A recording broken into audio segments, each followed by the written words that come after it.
Ha ha ha. Amidst maniacal laughter, a horned man curses his predicament inside a dark cavern. Bloody and beaten, the horned man sits in ruin, wondering how things ended up like this. The scene flashes back to a younger version of the man in the suit, who admits he always hated his father. He constantly wished for his father's death, a grim thought lingering over an urn of ashes. A memorial photo shows the face of his deceased father. His father's cause of death is revealed as a heart attack, symbolized by a crematorium smokestack.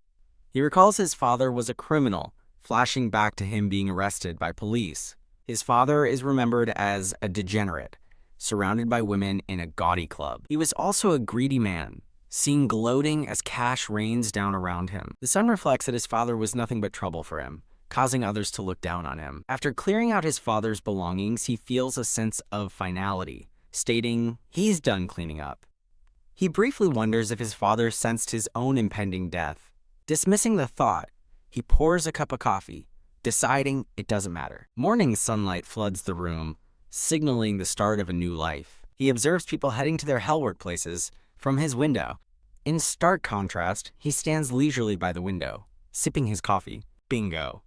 He clenches his fist in a sudden, triumphant celebration. He discovered his father had a secret fortune of 500 million yen hidden in the basement. Lounging comfortably, he sarcastically muses that his father was great in the end.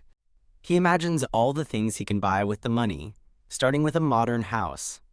His thoughts run wild with visions of a new car, women, and endless cash.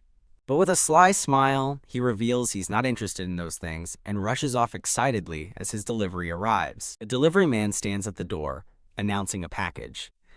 As the door flies open, the startled delivery man finishes his sentence. Yay! The young man joyfully leaps onto his brand new bed. Lying peacefully, he declares that he's finally created his dream bedroom. Content in his new bed, he recalls the 3 vows he made. No work, no friends, and no marriage. A giant red X emphatically cancels out the concept of work. He rejects the idea of friends, thinking it's too annoying. He scoffs, remembering his disgusting father made the same vows a dozen times. Determined not to repeat his father's mistakes, he shatters the idea of marriage. He decides to simply play games on his futon, calling this his personal paradise. Wrapped in a blanket, he prepares to conquer his massive backlog of video games. After a long gaming session, he stretches, having finally completed Dungeon Attack. He notes that it took quite some time, his room now cluttered with trash bags. Searching on his phone, he happily considers playing a VR game next. A notification catches his eye, making him pause in confusion. He wonders about the message, as he has never accepted any friend requests. He realizes it's just a message from the game's management, thanking him for playing. He cynically remarks that such flattery from developers is just a business tactic to sell more content. Another message appears, asking him to take a survey. Ping.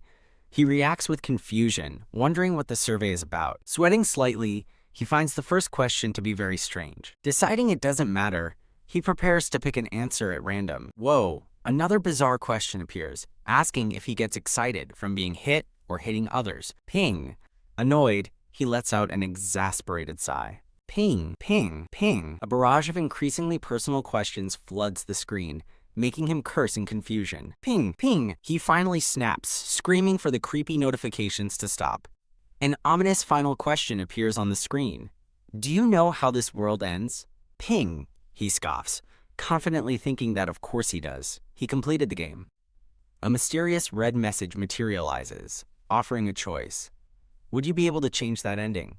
A man with messy black hair and stubble stares in disbelief, thinking the message is incredibly creepy. Startled, he jumps back from his computer, shouting in alarm at the strange message on his screen. Kicking his feet up and dropping his controller, he dismisses the message as a scam designed to take his money. A cockroach scuttles by as he congratulates himself for not falling for the obvious trick, reinforcing his distrust of the world. His face contorts in disgust as he lets out an exasperated ugh. His relief turns to terror as he spots the cockroach and leaps back, screaming in panic. A sudden click echoes as an idea seems to strike the black-haired man, his expression shifting to one of intent. He gazes down, his hand hovering over his mouse, as he lets out a quiet sigh of resignation. With a decisive click, His cursor selects yes on the ominous prompt glowing on his screen. A brilliant light erupts from the monitor, engulfing him as he reacts in pure shock. He's violently pulled into the light, his body distorting as he questions the bizarre phenomenon, just before 3 red spikes fly out of the screen. The messy room, filled with garbage bags and a lone game controller, is now empty and silent. Through his own eyes, he sees unfamiliar gloved hands on a dirt floor, completely bewildered about what has happened. Looking down at his bruised and bloodied body, he realizes in horror that these are not his hands. His eye flashes open, its pupil now a menacing, glowing red. On the ground in a dark cloak, he's confronted by a spiky-haired man who aggressively demands the location of the treasure. The spiky-haired man and his bald companion loom over him, threatening to get more serious if he doesn't comply. The cloaked figure, now revealed to have a single red horn, looks up helplessly and thinks of the demon lord. Bloodied but defiant, he grits his teeth as he begins to understand his grim new reality. He sits defeated as his tormentors watch, narrating that this was the beginning of his new, awful life. His perspective shifts back to the gloved hands, his confusion mounting. He stares at his hands again, still unable to believe they belong to him. A jolt of shock surges through him as his red eye widens in alarm. He suddenly clutches his stomach, crying out in pain and confusion. His captors menacingly step forward, closing in on him. The spiky-haired man smirks down at him, asking who he is. Leaning closer, the man repeats his demand with a vicious grin. "Where's the treasure?" The horned man's red eye twitches in stunned silence. His captors threaten him with more pain if he doesn't answer their questions. He struggles on the dirt ground, weakened and defeated by the assault. Lying on the cavern floor, he dazedly repeats the word, "Treasure?" He glances around the fiery cave, spotting a gargoyle statue, and realizes his captors are calling him Demon Lord, wondering where he could possibly be. A wide view reveals the full scene. The lone, cloaked figure is cornered by a large group of men in a vast, stalactite-filled cavern. His face twists into a snarl of pure, seething anger. He struggles to recall the past, remembering only playing a game before everything went black, and sees his enemies as shadowy figures. Shaking off his fragmented memories, he focuses, knowing he must find a way to deal with his current predicament. He assesses his condition, realizing his body is racked with pain and his injured leg makes escape impossible. Fighting through the haze of pain, he forces himself to calm down and think of a strategy. He desperately tries to find a way out of the situation, and weakly calls out to his captors to wait. Deciding he needs more information, he asks them directly, "Why do you keep calling me Demon Lord?" The spiky-haired man violently grabs him, sneering and asking if the beatings have finally broken his mind. The man mockingly points to his horn and reveals his name with a wicked smile, Demon Lord, Dantalia. Hearing the name Dantalia, his red eyes narrow with a flash of sudden, chilling recognition. A memory surfaces of the game he was playing, Dungeon Attack, an RPG where heroes set out to defeat demon lords. He recalls the game's premise, a fantasy world that must be saved by fighting against numerous demon lords. He remembers the game's brutal difficulty and its depressing, unavoidable ending, the complete collapse of the world. The memory becomes clear. Demon Lord Dantalia was the weakest of them all, ranked 71 stone, easily defeated for a pittance of experience and gold. A rapid flashback shows him at home, seeing the cockroach, receiving the message about the world's end, and finally being sucked into his computer after clicking yes. The horrifying truth crashes down on him. He has been transported into the world of Dungeon Attack as its weakest and most pathetic demon lord, Dantalion, with glowing red eyes. A battered man realizes the gravity of his situation, understanding that things are bad. "Oi!" An unseen assailant grabs him by the hair, yanking his head back violently. Oof. The man is thrown to the ground as a group of thugs, led by a blonde man, stands over him. He cries out as a powerful kick sends him flying across the dusty ground. Coughing on the ground, he worries that if the beating continues, he is going to be killed. The blonde thug smirks over his shoulder, calling out to his companions with a sinister look. Ooh. The other thugs roar in bloodthirsty excitement, eager for the violence to continue. As the thugs surround their victim, an ominous thought declares that he will be killed. Bam! A fist smashes into his face, snapping his head to the side in a spray of blood. One of the attackers, a large, bald man, looks down in disbelief. asking if this is a joke. Beaten relentlessly, the man despairs, lamenting that after escaping his father, he's now on the verge of death. In his mind, he confronts a smiling, shadowed figure, demanding to know why he's laughing at his suffering. The figure's grin widens as he claims his suffering is the fallen man's fault. A flashback begins, showing a white van as he recalls being kidnapped by someone with a grudge against his father. The kidnapper glances in the rearview mirror, noting with suspicion how strangely calm the boy is. The young boy sits with his hands bound, his expression eerily placid and unbothered. Inside the van, the boy's unsettling composure contrasts with his captor's nervous demeanor. The vehicle pulls up to a secluded, dilapidated warehouse hidden among the trees. Inside, facing his captor, the boy narrates that in that moment, he decided to make a bet. The kidnapper shoves a gun in the boy's face, screaming that it's not a toy and he'll kill him. The boy calmly agrees, telling him to shoot, revealing his bet was a way to escape his father. Shocked by the boy's response, the kidnapper asks if he's serious, as the boy thinks that he wins if the gun is real. His small hand reaches out and closes around the barrel of the gun. Wah! The boy presses the weapon to his own head, calmly telling the panicked man that he loses if it's fake. He holds the gun firmly against his temple, his face a mask of detached resolve.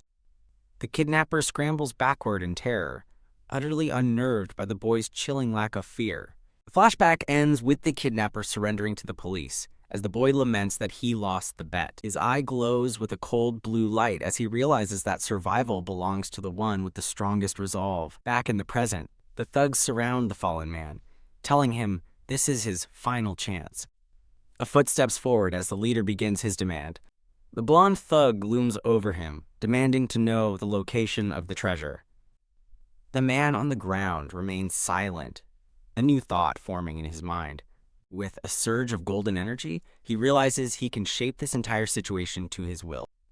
The blonde thug snarls, assuming his victim intends to take the treasure's secret to his grave. Warning that his patience is thin, the leader watches as a bald thug hefts a massive, studded club. The bald thug asks his leader if he's sure, questioning the logic of killing him before finding the treasure. Kill him, the leader roars, deciding they can just search for the treasure afterward. The bald thug raises the heavy club, telling his victim to regret this in the afterlife. Lying on his back, the man calmly raises a hand and says, "All right." Thump. In a stunning display of strength, he catches the massive club with his bare hand, stopping it inches from his face. The blonde leader's eyes widen in absolute shock at the impossible feat. A grim, bloody smile spreads across the man's face as he holds the weapon at bay. His form begins to twist and change as demonic horns sprout from his head. With burning red eyes, he grits his teeth and vows, "I will survive." He remembers the day he was finally released from the torment of his father, symbolized by a memorial photo. For a brief time, he was finally free, enjoying a peaceful moment in his own apartment. But that freedom was cut short when a brilliant light suddenly burst from his computer monitor. He was transported into a game world, becoming a horned demon lord against a backdrop of splattered blood. To make matters worse, he was reincarnated into the body of the game's weakest demon lord. Now, his first challenge has arrived. A group of hostile adventurers stands before him, ready to kill. With a spiked hammer descending upon him, the reincarnated demon lord realizes his terrible situation is just one step from death. Lying helpless before the adventurers, he despairs that this is happening right after he finally gained his freedom. Panting, he appears to surrender, agreeing to tell them what they want to know. With eyes glowing red, he vows to survive, declaring he will reveal the treasure's location. The bald thug laughs maniacally, believing their victim has given up and eagerly anticipates the praise they'll receive. The demon lord privately admits, the only problem is he doesn't know if any treasure actually exists. He reasons that pointing them in a random direction would mean instant death, so he needs to buy more time. Kneeling in a show of fealty, he feigns utter defeat to sell his deception. Clenching his fist on the ground, he begins to reveal the treasure's supposed location. He declares the treasure is hidden in the demon lord's chamber. The path leads to a grand, empty throne room, bathed in an ominous purple glow. Standing before the adventurers, he adds a crucial detail. The treasure is protected by magic. Facing the skeptical adventurers, he plays his trump card, claiming he is the only one who can undo the magic. A close-up on his glowing red eye reveals his confident bluff as he mentally challenges them to doubt him. A sudden flash of brilliant light from above catches the demon lord off guard, making him sweat. A searing beam of light strikes the ground, creating a barrier between the demon lord and an adventurer.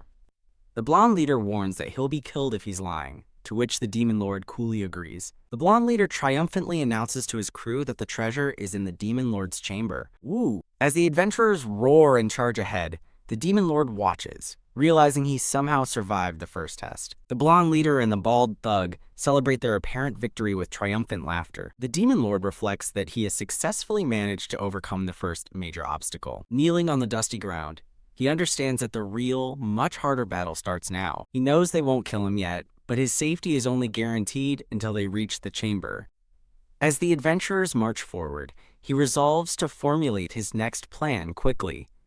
An adventurer impatiently yells for Mr. Demon Lord to walk faster, and he meekly apologizes. The blonde leader whirls around, accusing him of stalling, and threateningly asks if he wants to die. Trudging along, he worries that at this rate, he is definitely going to be killed sooner or later. Breathing heavily, he hardens his resolve. Somehow, before they kill him, he must kill them first. He assesses his dire situation, realizing he's alone against 10 armed opponents. Searching for a solution, he suddenly remembers a crucial fact.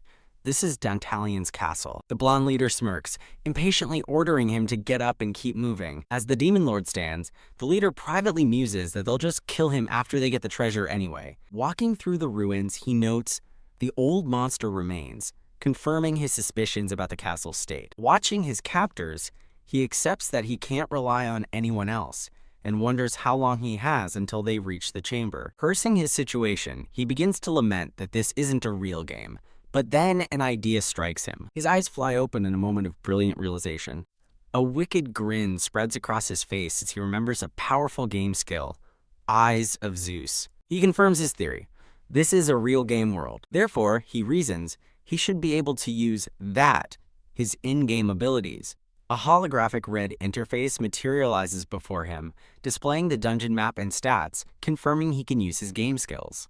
Eyes of Zeus skill, depicting a stone visage with divinely glowing eyes.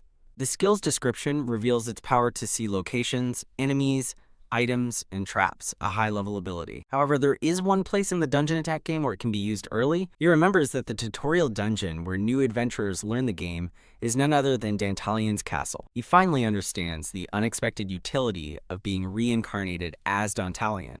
With newfound determination, he glares ahead, his mind racing with possibilities. Just as he suspected, the system interface confirms the castle has 0 troops, residents, or assets. What? A critical system alert warns that 0 troops is an extremely dangerous situation, and he must hire more immediately. A contract with Hades screen appears, presenting a list of monsters he can hire, stunning him with this new feature. He grins with malevolent glee, realizing the demon lord possesses a skill to hire monsters, giving him a way to fight back. The red-eyed demon lord ponders his next move, a single thought echoing in his mind. What?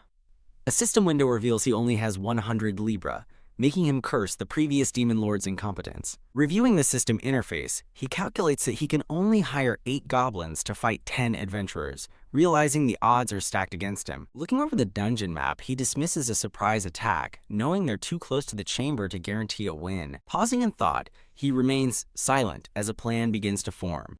A determined glint in his eye, he realizes there might be a way to turn the tables. He weighs his new plan, estimating a 60% success rate, far too low to bet his life on. Watching the adventurers march deeper into the cave, he knows he's out of time to hesitate. With the blonde leader's back to him, he clenches his fist, accepting he has no choice but to commit to his risky plan. His eyes flare with a menacing purple light as he vows to make his enemies pay. He knows that for his plan to have any chance of success, he must first earn his captor's trust. A cunning smile spreads across his face as he realizes there is crucial information he must gather first. His eyes flash as he activates a powerful skill, Apostle of Aphrodite. Beams of red light shoot from his eyes, scanning the blonde adventurer leader from afar.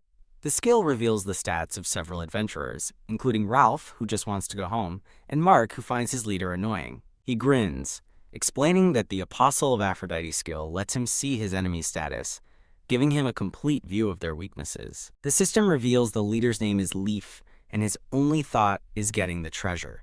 allowing the demon lord to see his entire plan. Leaf glances back over his shoulder, his expression annoyed and suspicious. The blonde leader yells at the demon lord, ordering him to walk faster. Feigning weakness, he meekly apologizes for his slow pace.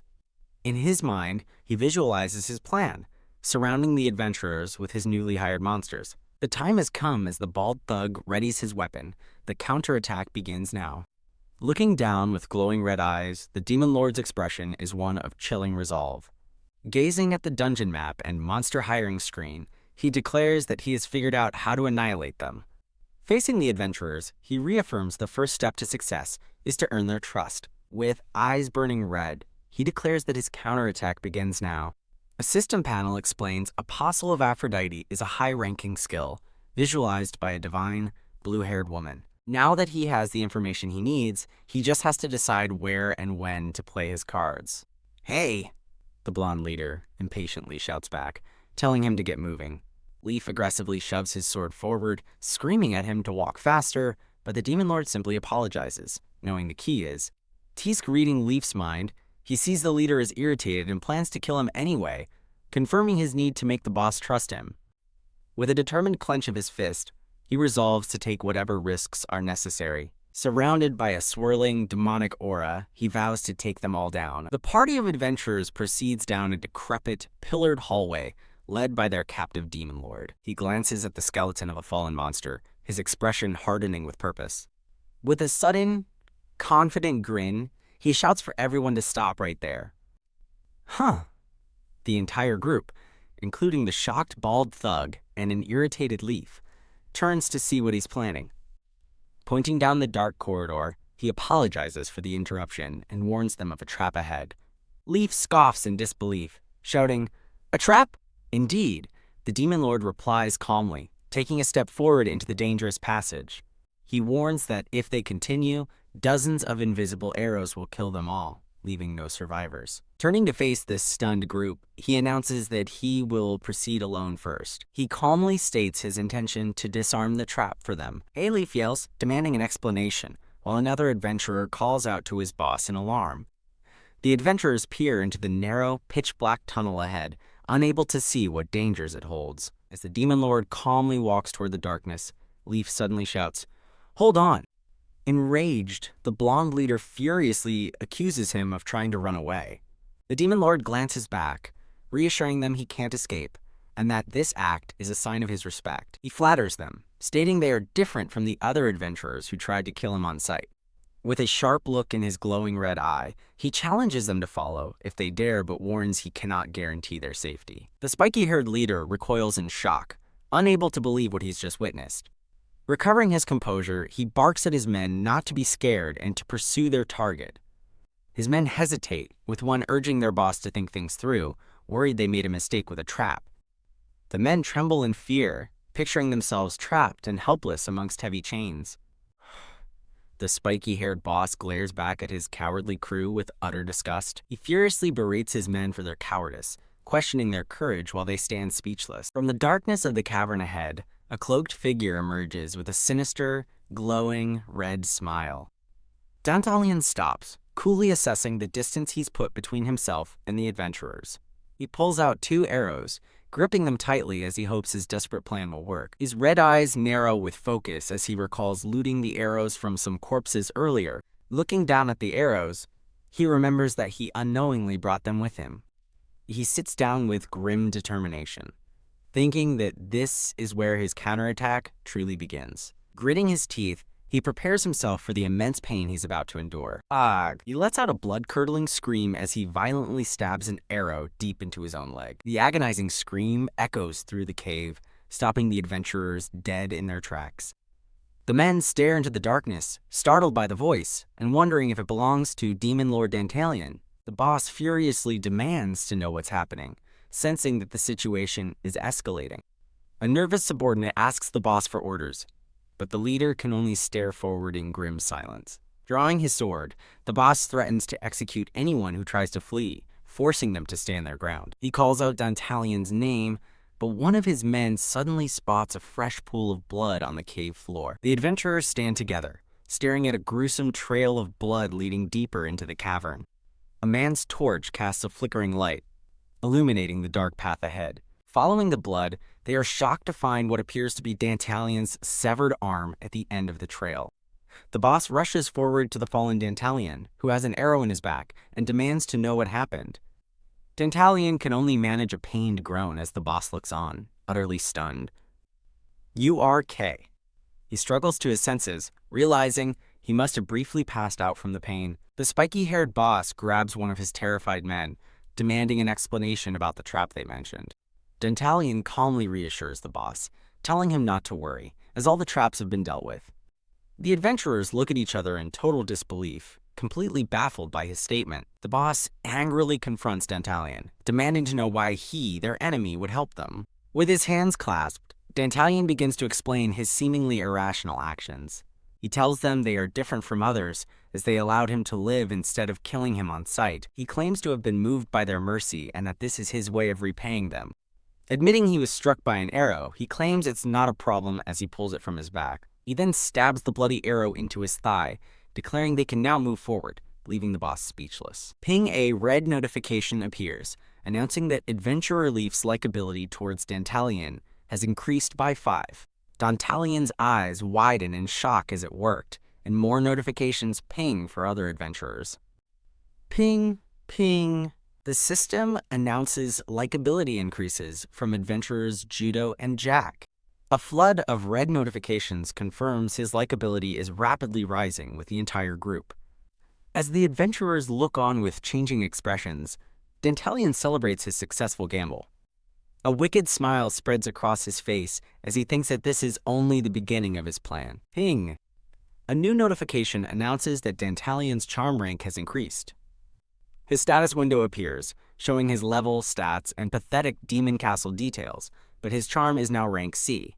Reenacting his display of resolve, he drives the arrow deeper and declares their path forward is clear. The spiky-haired boss is completely bewildered, wondering if Dantalion is insane or if he genuinely just saved them.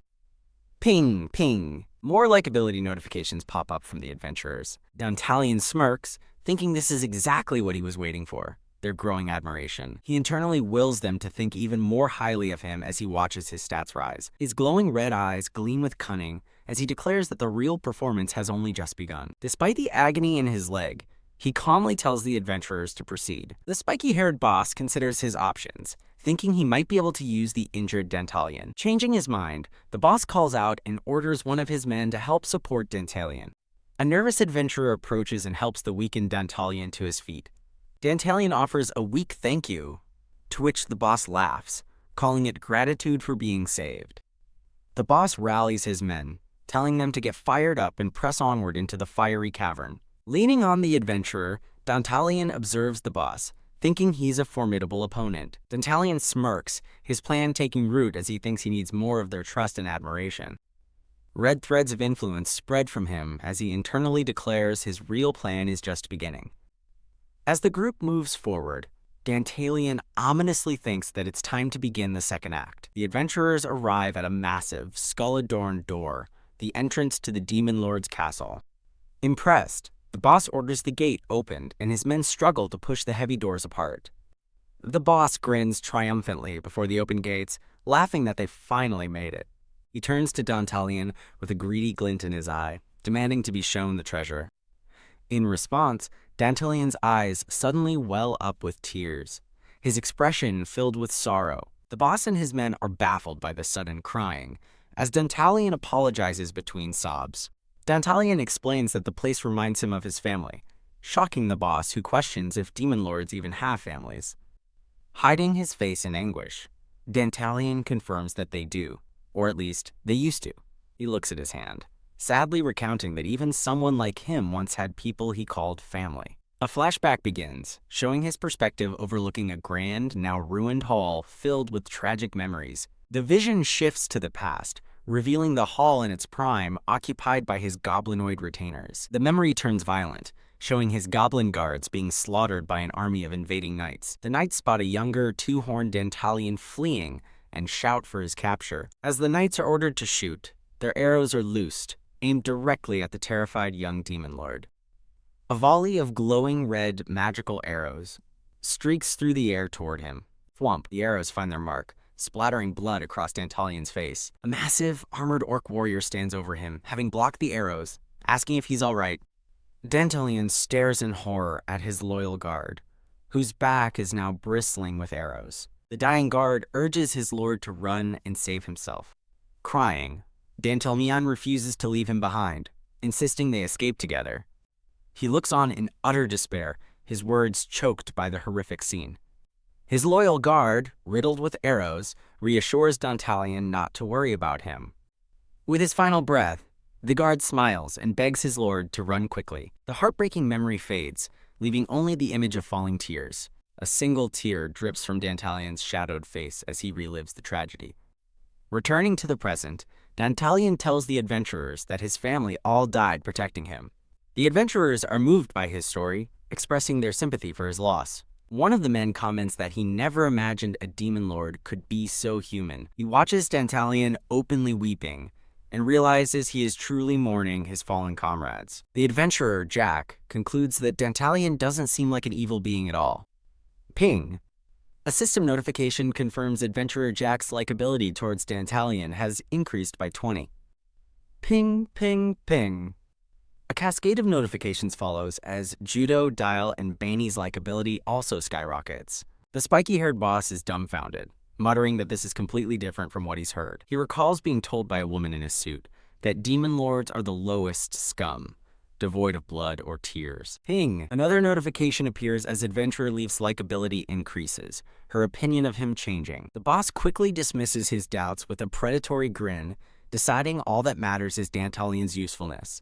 Dantalion turns to the group, getting their full attention as he addresses them. He sincerely thanks them for bringing him back to his home, his castle. He tells them they are different from the cruel invaders who murdered his family. Clasping his hands, Dantalion suggests that, because of their kindness, the spirits of his dead family might forgive them. His eyes glowing with an intense red light, Dantalion offers them everything he has, including his own life. Dantalion, leading the way in his purple cloak, announces that they have arrived. The spiky-haired boss grins, his expression filled with avarice and anticipation. Before them lies a vast, purple-hued chamber, identified as the Demon Lord's throne room. Entering the majestic hall, the boss turns to Dantalion and demands the promised treasure. Dantalion, one small horn visible, calmly agrees to give them the treasure of the Demon Lord's castle. The spiky-haired boss laughs greedily, impatiently asking where the treasure is hidden. Dantalion explains that the treasure is concealed by magic, which he is about to undo, and asks them to stand back. One of the men nervously agrees while the boss yells "Oi" at his crew. As the adventurers retreat to the far end of the hall, their leader asks if the distance is enough, and Dantalion confirms it is. Dantalion turns with a sinister smile, remarking that their position is very good. He inwardly celebrates, thinking that his plan is proceeding perfectly and is close to success. With a wicked grin and a dramatic hand gesture, he announces it's time for the finishing touches. His red status window reveals his pathetic stats and a rank F cave for a castle, making him realize there is no treasure. He reflects that all the original Dantalion left behind was a mere 100 libra. Dantalion smirks, thinking that as long as this small amount is enough to fool the adventurers, it's perfect. He recalls from the game Dungeon Attack that 1 libra is equivalent to about 15 silver coins. A system prompt appears, asking him to confirm his decision to discard 76 libra. He plans to exploit a game mechanic where discarded items materialize on the spot. With a cunning smile, he decides to proceed with his performance in a moment. Raising his arm dramatically, Dantalion proudly introduces himself as the 71st ranked demon lord of this land. With glowing red eyes, he addresses the brave heroes and grandly offers them his treasure. Dantalion stands alone before the adventurers, his arm outstretched towards the ceiling. The spiky-haired boss watches with a confused and slightly suspicious expression. The rest of the adventurers stare up in stunned silence, awaiting the treasure. Clink, a cascade of silver coins begins to materialize and fall from above. The shower of coins intensifies, gleaming as they rain down through the throne room. One adventurer cries out in disbelief while the boss bursts into ecstatic, maniacal laughter. A massive pile of silver coins rains down, creating a glittering spectacle.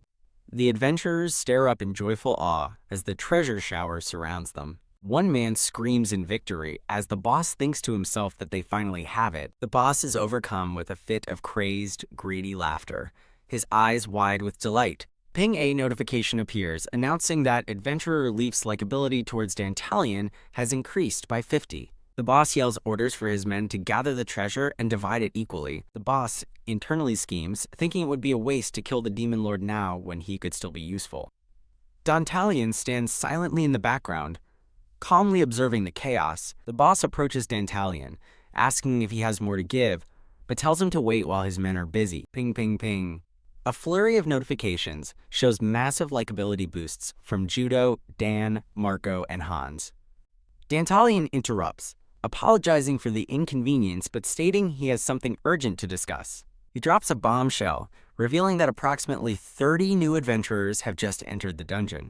The adventurers freeze in place, their faces filled with shock and horror at the news. With a tear running down his cheek, Dantalion explains that his warning magic alerted him, but he never expected this. The men are terrified, realizing another, larger party is now in the dungeon with them. URK.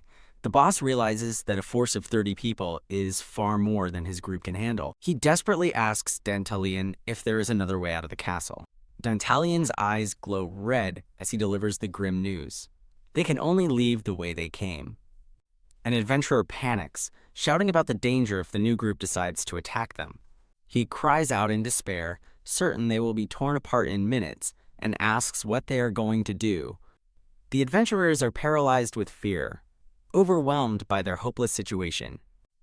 Dantalion steps forward, capturing the startled boss's attention as he declares he has an idea. With fierce determination in his eyes, Dantalion proclaims that if they cannot avoid the newcomers, they must confront them. The boss is confused by Dantalion's proposal, but Dantalion simply asks if he has a map, to which the boss stammers yes. Dantalion explains that while his powers can't predict the intruder's path, he can act as a decoy to draw their attention. He reasons that a military division of their size will likely use magic, and will be drawn to his own powerful magical signature. With glowing red eyes, Dantalion points to 3 routes on a magical map, telling the adventurers to take a different one and escape. The boss is stunned, first wondering if Dantalion is willing to sacrifice himself again, before a flicker of doubt crosses his mind. Suspicion takes over as the boss angrily accuses Dantalion of bluffing about the intruders and planning to run away. Dantalion desperately reaches out, insisting he would never lie, and that he truly wants to help them survive. With a firm step, he states there's no time to convince the boss to believe him, implying they must act now. In a flash, Dantalion appears directly in front of the boss, startling him with his sudden proximity. The hooded Dantalion stands inches from the spiky-haired boss, their confrontation filling the grand throne room. After a moment of consideration, the boss looks down and reluctantly agrees to go along with Dantalion's strategy. He slyly tells Dantalion not to tell the rest of his men about the decoy plan, claiming it would only upset them. The boss turns and bellows at his men, ordering them to stop fussing, finish gathering the treasure, and assemble immediately. As Dantalion watches from the shadows, the boss thinks to himself that he believed Dantalion's act of self-sacrifice. Dantalion smirks with malevolent glee, internally gloating that he believed the boss would not believe him, revealing his manipulation.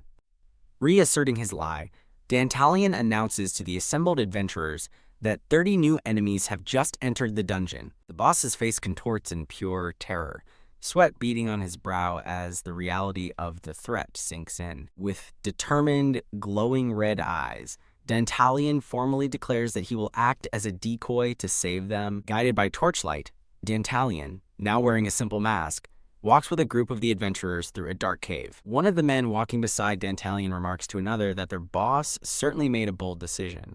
Dantalion remains silent, his glowing red eye betraying a hidden, calculating intelligence. Thump! The collected bags of treasure are dropped onto the stone floor, glittering in the dim light. The boss announces the new plan to his men. They will split into 2 groups and head for the exit.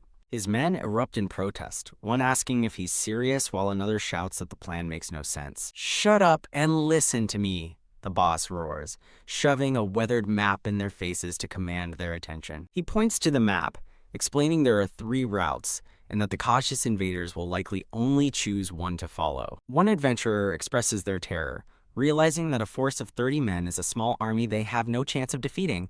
With a wild, predatory grin, the boss asks his men if they're ready to take a gamble on their own survival. He confidently reassures them, promising a 100% chance that at least one group will survive, and with luck, everyone will. As a final twist, the boss grabs a massive sack of treasure, declaring he will be keeping it all for now. A man cries out in protest, but the boss calmly reassures him, explaining that he isn't trying to keep it all for himself. As Dantalion watches with a tear rolling down his cheek, the boss reveals that one group will be escorting the Demon Lord. He frames it as a blessing in disguise, holding out his hand as he explains the potential reward for the surviving group.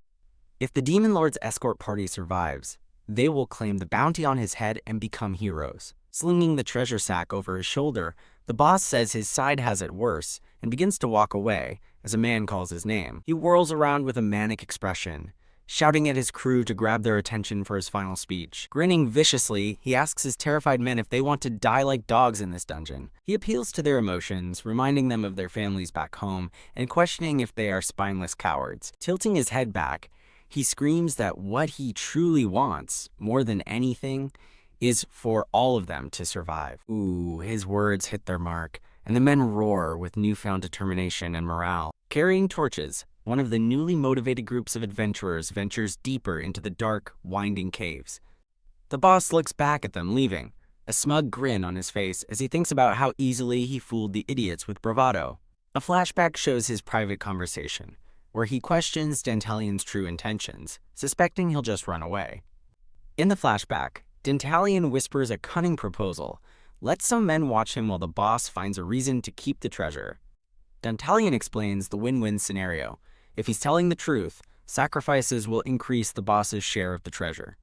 And if he's lying, his eyes glowing intensely, there's no escape for him anyway, making it a perfect gamble for the boss. The boss's face erupts in a greedy, maniacal laugh, realizing that as long as he profits in the end, nothing else matters. Back in the present, Dantalion smirks deviously, correctly guessing the boss's foolish, greedy thoughts. A red map of the dungeon flashes as Dantalion prepares to initiate the next critical phase of his scheme. With cold determination in his glowing red eyes, Dantalion thinks, let's do it, ready to spring his trap. A contract with Hades' menu appears, and with a vicious declaration, Dantalion decides to summon every monster to kill them all. Suddenly, the ground shakes violently, causing Dantalion's adventurer escort to panic and question if they're under attack. Dantalion and one of his escorts watch as the rest of the men ready themselves for battle in the dark cave. A massive wave of purple energy blasts through the cavern as a lone man with a torch looks on in terror from below. Clang. A pickaxe falls to the dusty ground with a sharp ring. An adventurer nervously asks Dantalion what's happening, only to be suddenly seized from behind and choked. Oomph, Dantalion grabs the man, whispering that it's better to be silent unless he wants to suffer more. The man struggles, his muffled cries silenced by Dantalion's firm grip around his mouth. With a final desperate struggle from his victim, Dantalion plunges his blade into the man's back as blood pools below. The remaining adventurers stand before a blinding purple light, as Dantalion stands impassively over his first kill. Elsewhere, the spiky-haired boss and his group are startled by the magical tremor, wondering what's going on. A brilliant purple magic circle erupts from the cavern floor, shattering the rock around it with immense power. The men cry out in shock as a hulking stone golem with glowing red eyes emerges from the rubble. A man with spiky hair and the bearded man beside him stare up in absolute terror, asking what the monster is. The massive golem looms over the terrified adventurers as chunks of the ceiling begin to rain down. An adventurer with red hair screams for the others to run as he is caught in the rockfall.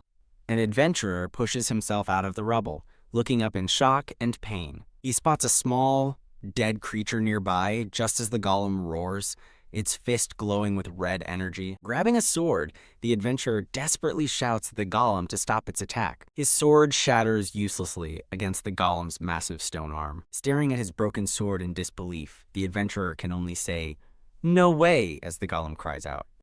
The adventurer's face is a mask of pure terror as he realizes his fate is sealed. A lone adventurer with her hair in a bun watches from afar as the golem prepares to strike down her companion. She looks up in horror as a spray of blood paints the cavern's ceiling. Frozen in place, she can only stare in speechless shock at the gruesome scene. Stab. As another adventurer panics about what's happening and urges them to run, a blade bursts through his chest. He looks down at the blade impaling him, betrayed by Dantalion, and weakly asks why. Dantalion leans in close, simply stating that this is the natural course of things. With a cruel smirk and glowing red eyes, Dantalion reminds him, "I'm a demon lord." Far away, the boss's group feels the powerful tremors, wondering if it was just an earthquake. The spiky-haired boss speculates that a battle has started with the intruders, concluding that Dantalion was telling the truth after all. Having dispatched his escorts, Dantalion calmly walks through the dusty cavern toward the boss's location. The boss turns in shock, his eyes widening as he sees Dantalion approaching him alone. Wreathed in a sinister red aura, Dantalion stops before the adventurer, who tensely speaks his name. The boss smirks, noting that Dantalion hasn't met any intruders and asking where the others are, but Dantalion interrupts, saying the name Leaf. Holding his blood-stained dagger, Dantalion begins to tell the boss about the friends who followed him. With a cold, steady gaze, he delivers the grim news. Every single one of them has died. The boss begins to sweat, nervously demanding Dantalion stop fooling around. Dantalion mockingly holds up the bloody evidence, asking if the boss is simply unable to accept the reality before him. With a wicked grin and glowing red eyes, Dantalion confirms the boss's fears, admitting he killed all of them. Enraged and in disbelief, the boss clenches his fist and shouts for Dantalion to say that again. Dantalion merely laughs, callously stating that all of the men who followed him were truly idiots. He continues to taunt the boss, describing the look of despair on his men's faces as they met their end. The boss's eyes widen in fury as the full scope of Dantalion's betrayal dawns on him. Red notifications flood the screen, confirming the adventurer's likability has dropped to 0 as Dantalion inwardly urges them to get angry. Dantalion smugly rests a sword on his shoulder, mocking the boss for being dumber than a monkey and expressing gratitude for it. With a manic, laughing expression, Dantalion asks if they really thought a demon lord would side with them, goading them to get angrier. Seething with absolute rage, the boss screams Dantalion's name. The boss's face contorts in a raw, primal scream of fury. Another bald adventurer with a spiky pauldron roars in anger, calling Dantalion a bastard. Enraged by the betrayal, the spiky-haired boss and the bald adventurer scream in unison for their men to kill Dantalion. With the spiky-haired boss leading the charge, the remaining adventurers rush forward to attack. The adventurers continue their desperate charge toward the lone, cloaked demon lord. From the darkness, the massive stone golem's 4 glowing red eyes watch the unfolding chaos. Crash! The golem's huge fist smashes down with devastating force. The spiky-haired boss stares in shock as a bloody hand emerges from a pile of rubble. The adventurers look on in horror as they see the golem has brutally crushed one of their own against the cavern wall. Wham! The golem groans as it pulls its fist back, ready to strike again. Another adventurer screams in agony as the golem's immense stone hand crushes him. Blood splatters across the spiky-haired boss's face as he watches his man die. Roaring with effort, the bald adventurer with the spiky pauldron swings a massive, spiked mace at the golem. With a tremendous crash, the bald adventurer's mace shatters the stone golem into pieces. Turning to his leader with a grin, the bald man triumphantly shouts that he did it. Spiky-haired boss stares past him, his face a mask of sudden, dawning horror. Behind the victorious adventurer, Dantalion appears, his sword raised for a silent, deadly strike. Phew. Wiping his blade, Dantalion calmly says that once again, he has Leaf to thank. The boss, Leaf, stares in disbelief as Dantalion stands over the rubble of the golem his man just destroyed. Dantalion condescendingly explains that a golem can be easily killed by destroying the core in its chest. He continues his lecture, stating that with the right knowledge, even an average adventurer could defeat it easily. With a cruel smirk, Dantalion adds that if they had simply worked together, they would have won. Surrounded by a pulsing red aura, Dantalion taunts the boss, asking what he'll do now that the tables have turned. Leaf sweats, realizing with terror that the man before him is completely different from the one he knew. Dantalion smiles smugly as the narrative confirms This is the true demon lord, Dantalion. Cursing under his breath, Leaf seems to steal his resolve, despite the impossible situation. He thinks back, recalling he survived situations like this before, and vowing to get through this one too.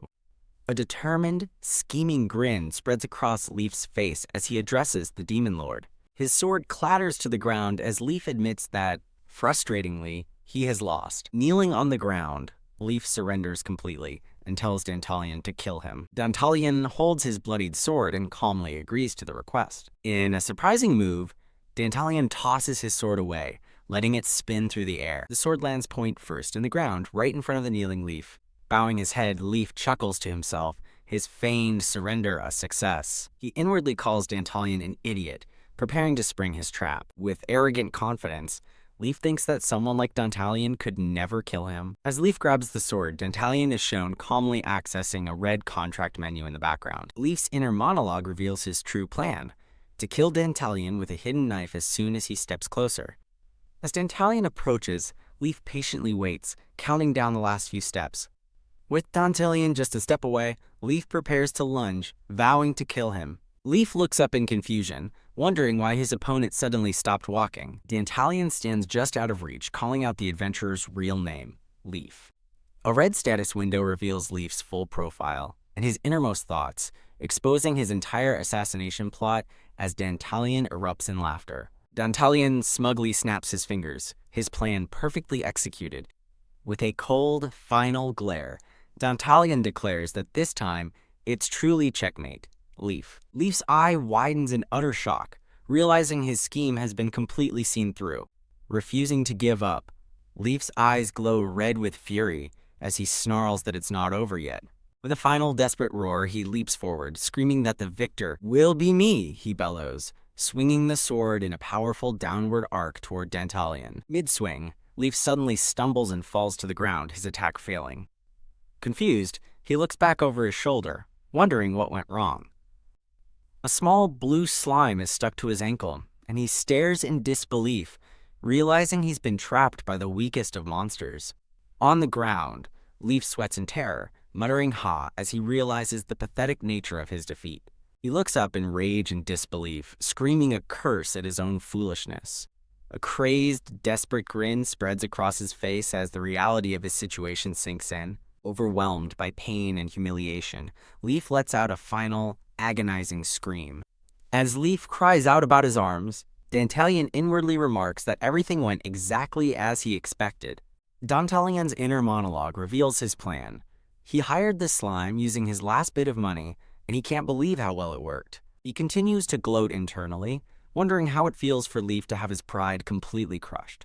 Dantalion taunts his fallen foe, asking how it feels to be killed by someone he thought was weaker, as his demonic silhouette looms over Leaf for the final blow.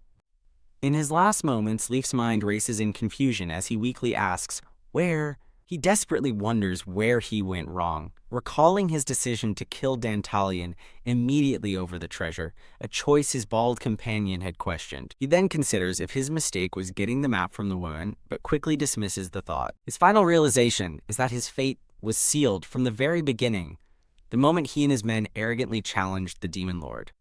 In a moment of clarity, Leaf understands what he was truly facing.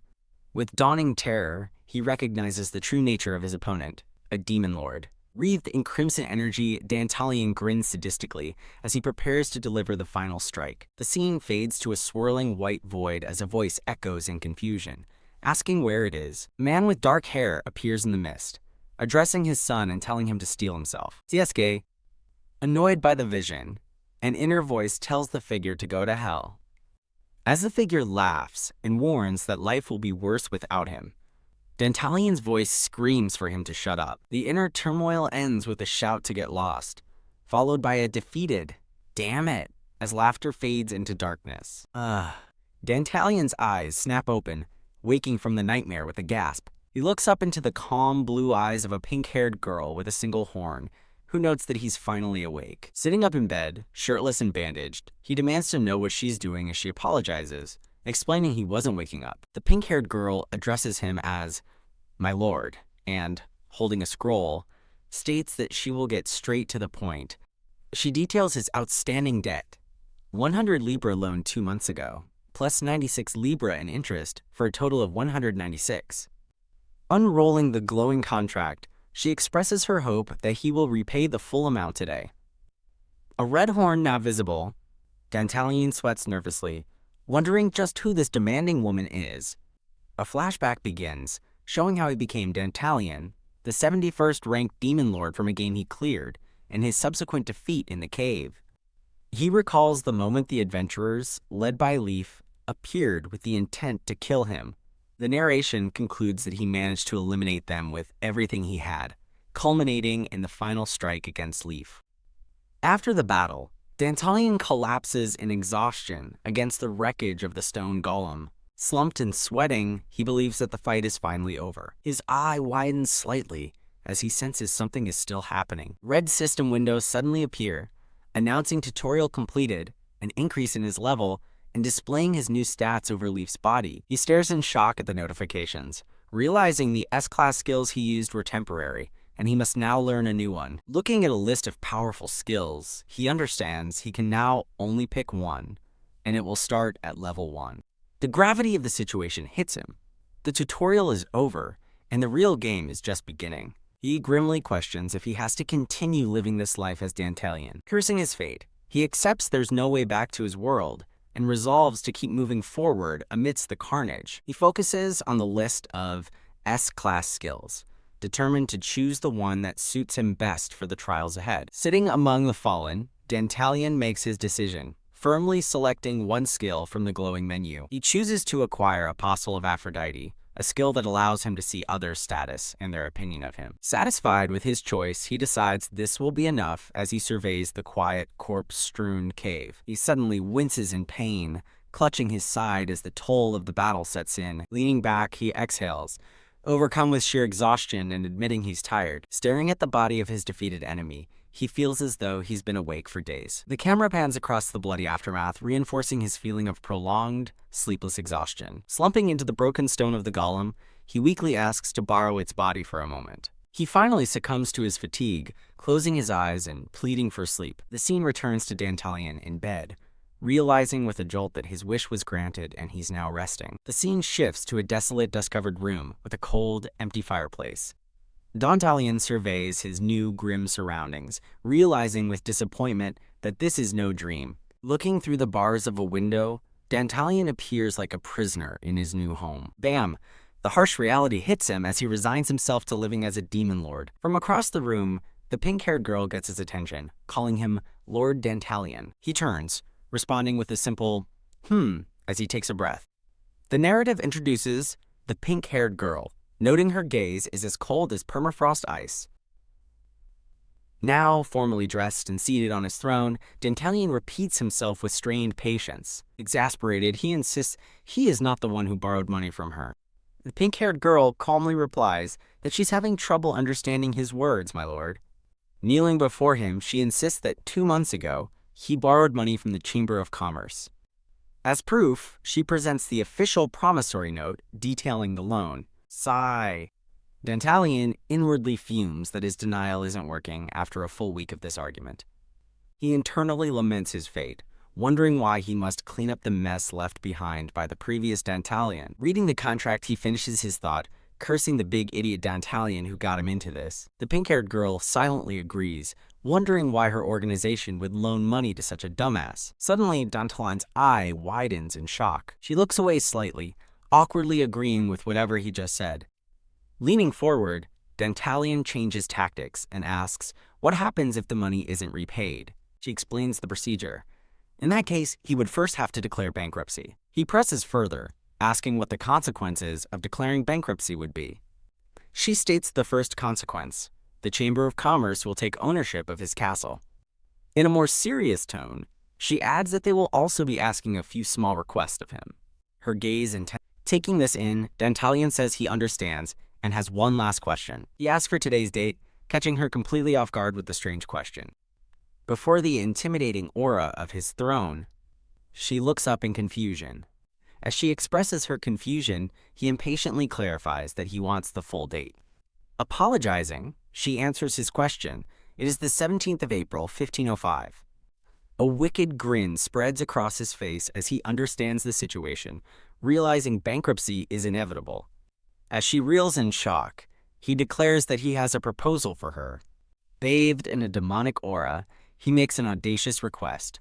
He wants to borrow another 10,000 libra. The scene transitions to birds circling the clock tower of a large city. The narrative establishes the setting. The Kiyonkuska firm headquarters, 3 days later. At the bustling headquarters, the miser goblin Torkel frantically works amidst the chaos. Barking orders, Torkel scrambles to manage urgent document deliveries and ship arrangements. He checks his pocket watch with a jolt, realizing with panic how little time he has. An emergency executive meeting has been called, and he curses, wondering what could be happening. Slam! The meeting room doors fly open as a latecomer announces their arrival. A figure at the head of a long table sternly tells the goblin, Torkel, that he's late. The leader chastises him, stating that time is money and they've wasted enough already. The imposing white-haired man clasps his hands and formally begins the meeting. The narrative explains that the Kiyonkuska firm, home to high-ranking demon lords, is the best company in their world. This powerful figure is identified as Ivar Lodbrok, one of the 3 ancient vampires. Ivar announces the purpose of the abrupt meeting and calls on Lapis Lazuli to explain. The pink-haired girl, Lapis Lazuli, stands to report but seems momentarily surprised. The other executives immediately start murmuring, questioning why someone of her inferior status is at their meeting. With glowing red eyes, Ivar roars for them to quiet themselves at once. The room falls silent, leaving Torkel sweating and speechless from the outburst. The tense moment passes, and Lapis Lazuli calmly instructs Lapis Lazuli to proceed with her report. Lapis Lazuli concludes her report, stating that Dantalion, the 71st ranked demon lord, has requested another loan. Wow! A goblin with glasses reacts in disbelief, outraged that the executives were gathered for such a matter. Another goblin executive slams the table, insulting Lapis as a mongrel girl and demanding to know what this is all about. The white-haired leader, Ivar Lodbrok, calmly tells the goblin, Torkel, to settle down. With a serious expression, Ivar instructs Lapis to reveal the amount Dantalion requested. Her blue eyes focused, Lapis states that he requested 10,000 libra. Torkel stares in utter shock, realizing that sum is equivalent to the national budget of a small country. He leans forward in disbelief, asking if Dantalion truly requested such an insane amount. With a firm gaze, Lapis confirms that he did. In a flashback, Lapis kneels before Dantalion's shadowy throne, asking what he just said. Dantalion leans forward with a sly grin, repeating his desire to borrow an additional 10,000 libra. She questions his request, reminding him that he already owes a debt of 196 libra. He gestures casually, explaining that his existing debt is precisely why he wants to borrow even more. Sweating nervously, Lapis admits she doesn't understand his reasoning at all. Dantalion changes his approach, addressing her as Lala and asking for the real reason she lent him money. As he presses his point, she remains silent before his imposing silhouette. Lapis finally answers, quietly stating that she doesn't think his assumption is correct. Foo, he chuckles, dismissing her denial and stating she never thought he'd be able to pay her back. Stepping toward her, Dantalion accuses her of wanting him to go bankrupt and become the firm's lapdog. Her eyes widen slightly, as he reveals that he knows her true intentions. His glowing red eye pierces the darkness as he leans over her, asking if he's wrong. Looking away, she weakly insists that his accusation is not the case. He changes tactics, saying he will ask a different question then. He directly accuses her of being under company orders to lend him money and get closer to him. Lapis firmly refutes his claim, insisting she acted entirely on her own accord. Foo. He smirks, clearly unconvinced by her denial. He proposes a reason for her to lend him the money, suggesting it would mean he would spend his life being her dog. He frames his proposal as a deal, 10,000 libra in exchange for his servitude, asking if it isn't a good offer. Looking down at the uncertain girl, he asks for her answer, reiterating that it would be a good deal for her. He adds that securing a demon lord as the company's lifelong dog would guarantee her a promotion. He gently lifts her chin with his gloved hand. Leaning in close, he asks if she will go along with his plan. She resolutely pushes his hand away. Returning to the present, Lapis internally concludes that asking for 10,000 libra while owing 100 must be some kind of trick. Ivar agrees that she makes a good point, and prompts her to tell them more. Lapis obediently acknowledges his command. In another flashback, Dantalion, his face shrouded in shadow, gives her instructions on what to tell her superiors. Lapis relays his fabricated story. He claims a plague is coming and that he will create a cure for it. She continues, stating he is doing it all for the sake of a loved one. A loved one. Lapis nervously explains that the loved one in question is her. With a serious expression, she makes a shocking declaration. She is Demon Lord Dantalion's mistress. She elaborates on her lie, claiming she approached Dantalion herself for the sole purpose of becoming his mistress. An unseen executive erupts in fury, calling her a low-ranking piece of trash and demanding she be thrown out. Lapis recalls Dantalion's true intention, to become a dog of her great company. Wahahaha. A booming laugh echoes through the meeting room as Ivar shouts, "Wonderful!" Ivar praises the succubus-human hybrid before him, his eyes glowing with manic glee.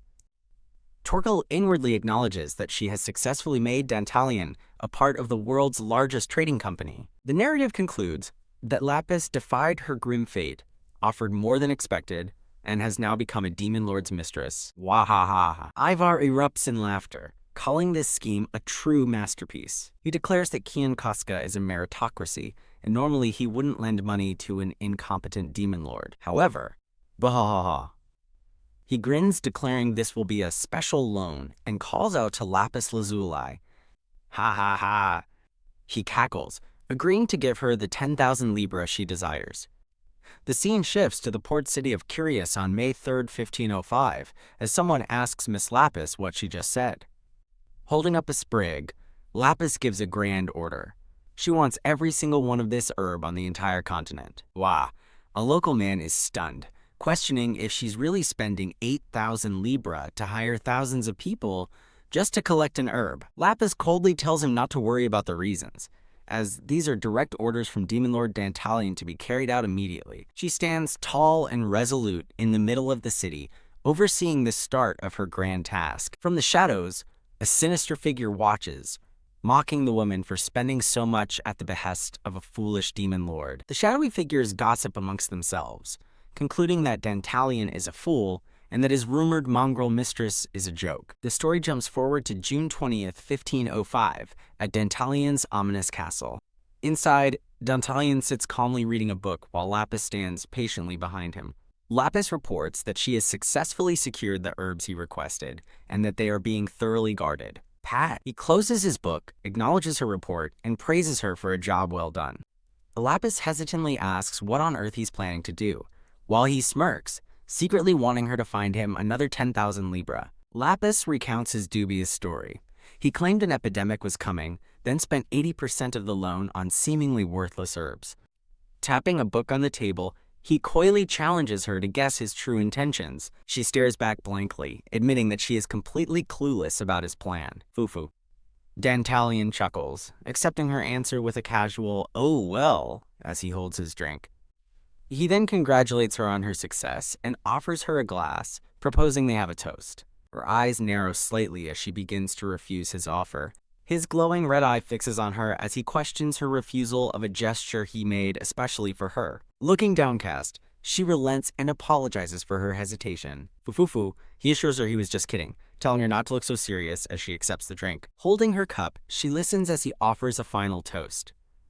To our future. After a single sip, she blushes in surprise, asking him what in the world she just drank. Kukuku Dantalion lets out a sinister laugh from his throne, much to her confusion. Leaning in with a menacing grin, he reveals the drink was made from the herbs she gathered and asks if it wasn't delicious. Her expression turns to ice as she demands to know if he's joking right now. Foo-foo. He assures her he isn't kidding at all, explaining that in order to secure the loan. She must have had to tell the firm he'd gone insane and was trying to create a cure for a plague. With a confident smirk, he asks if his actions don't all make perfect sense now. She remains completely silent, her face a mask of stoic composure. Foo-foo-foo. He chuckles, then changes the subject entirely, asking for the current date. After a moment's pause, she confirms it is June 20th of the year 1505, questioning why he needs to know. He leans back, covering his eyes as he quietly absorbs the information. As he begins writing, he informs her that starting tomorrow, she will not need to come to the castle for a while. He hands her the finished note, instructing her to go to a certain place and observe. Taking the note, she wonders aloud what any of this could possibly mean. He smiles cryptically, reassuring her that if she just goes, she will understand everything. He then adds that she should take the time to relax and explore, knowing she has a lot on her mind. Soaking in the water, she puzzles over his motives, admitting she can't understand what he was thinking at all. In the misty water, she sees several other women, including one with blue hair, also enjoying the bath. Surveying the peaceful scene, she continues to wonder what she is supposed to be looking for here. As she soaks in the warm water, she recalls the contents of the note he gave her. The note lists a location and several symptoms of a plague, forcing her to wonder if he truly predicted it, but she quickly concludes it's not possible. Splish! She sinks beneath the surface, convinced that it's impossible for him to possess such foresight. Kyae's sudden piercing scream shatters the air, following a faint sense of unease. In a steaming bath, a pink-haired woman gasps, startled by the sudden commotion. What happened? She cries, as another woman explains that a child has just collapsed. A young girl with mint-green hair lies on the stone floor, breathing heavily and groaning in pain. The pink-haired woman rushes to the girl's side, pleading with her to stay conscious. Moaning that it hurts, the girl clutches herself as the frantic woman asks where the pain is. The girl whimpers that her whole body hurts. Realizing she has a high fever, the woman resolves to get her to a clinic immediately. Her blue eye widens in shock and alarm. The mint-haired girl weakly begs for help. A list of symptoms, fever, joint pain, black bruises, at a public bathhouse in Syracuse, connects in her mind as she stares in horror. Panic erupts as cries for help echo through the darkness. More people have collapsed. Still in the bathhouse, the pink-haired woman looks around in bewilderment, wondering what on earth is going on. Now in a uniform, she sits alone on a bench, reflecting that this is the 30th patient and questioning the cause.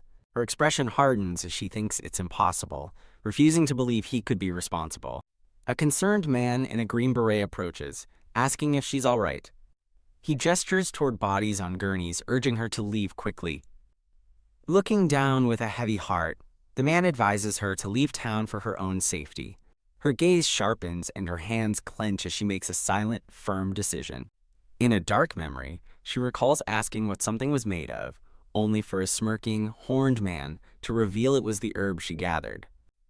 The word impossible flashes through her mind in disbelief. With small demonic wings and a blindfold, she grimly accepts that there is no other explanation. Her face is set with grim determination, a bead of sweat tracing her temple.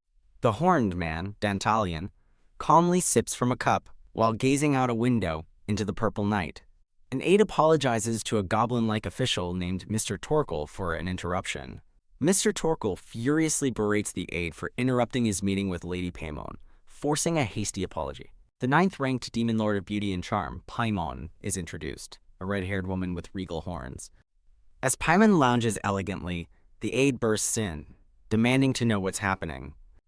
A tiny, winged fairy struggles under the weight of a huge scroll, announcing an urgent message from headquarters. Torkel snatches the message, grumbling that it had better not be some trivial matter. What? His eyes bulge in shock as he reads the news. An epidemic has broken out in Syracuse. Swallowing hard, Torkel trembles as he processes the terrifying news. The report details that Demon Lord Dantalian has created a miracle cure, while his employee, Lapis Lazuli, has monopolized the valuable herbs needed. Paimon beckons for the scroll, her interest piqued by the unfolding drama. She calmly reads the report about Dantalian's miracle medicine and the massive fortune in herbs. As a powerful aura flares around Paimon, a nervous Torkel watches her absorb the incredible news. With a cunning smile, Paimon fans herself, declaring the situation to be, quote, very, very interesting. A storm gathers in the sky, foretelling the coming conflict. Through a window, Dantalian is seen standing outside, a silent and imposing figure. He stands firm against the rising chaos, coolly observing that a storm is brewing. Dantalian stands with his back to the viewer in a dark, candlelit hall, his shadow looming large. He turns with a confident smirk, welcoming someone home sooner than he expected. Looking into the darkness, he asks his Lala if she was able to relax. Lapis Lazuli's face fills the frame, her brilliant blue eyes wide with intensity. Dantalian notes her pale appearance and mockingly asks if she dislikes hot springs now.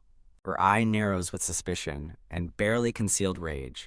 Dantalian plays dumb, a sly grin on his face as he asks what she could possibly mean. Lapis confronts him directly, her hand outstretched as she declares that an epidemic has started in Syracuse.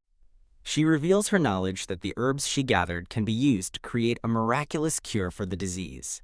Outside a castle in the pouring rain, Dantalian feigns ignorance, claiming he has no idea what she's talking about. Sinking in the water, she wonders if he had planned this since the very beginning. Her eyes snap open in a moment of sudden, shocking realization. She pictures Dantalian, his red eyes glowing with cunning and sinister intent. The story a narrator explains that according to the dungeon attack plot, the plague began in 1505, and the black herb cure was discovered a year later.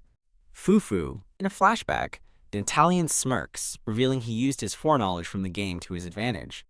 He recalls the moment it all began, when Lapis presented him with the first promissory note. He credits Lala for the opportunity that arose the moment he saw the firm's loan document. His confident smirk reveals the satisfaction of a perfectly laid plan. Returning to the present, Lapis informs Dantalian of an emergency executive meeting at the firm, but he calmly asks why she is there.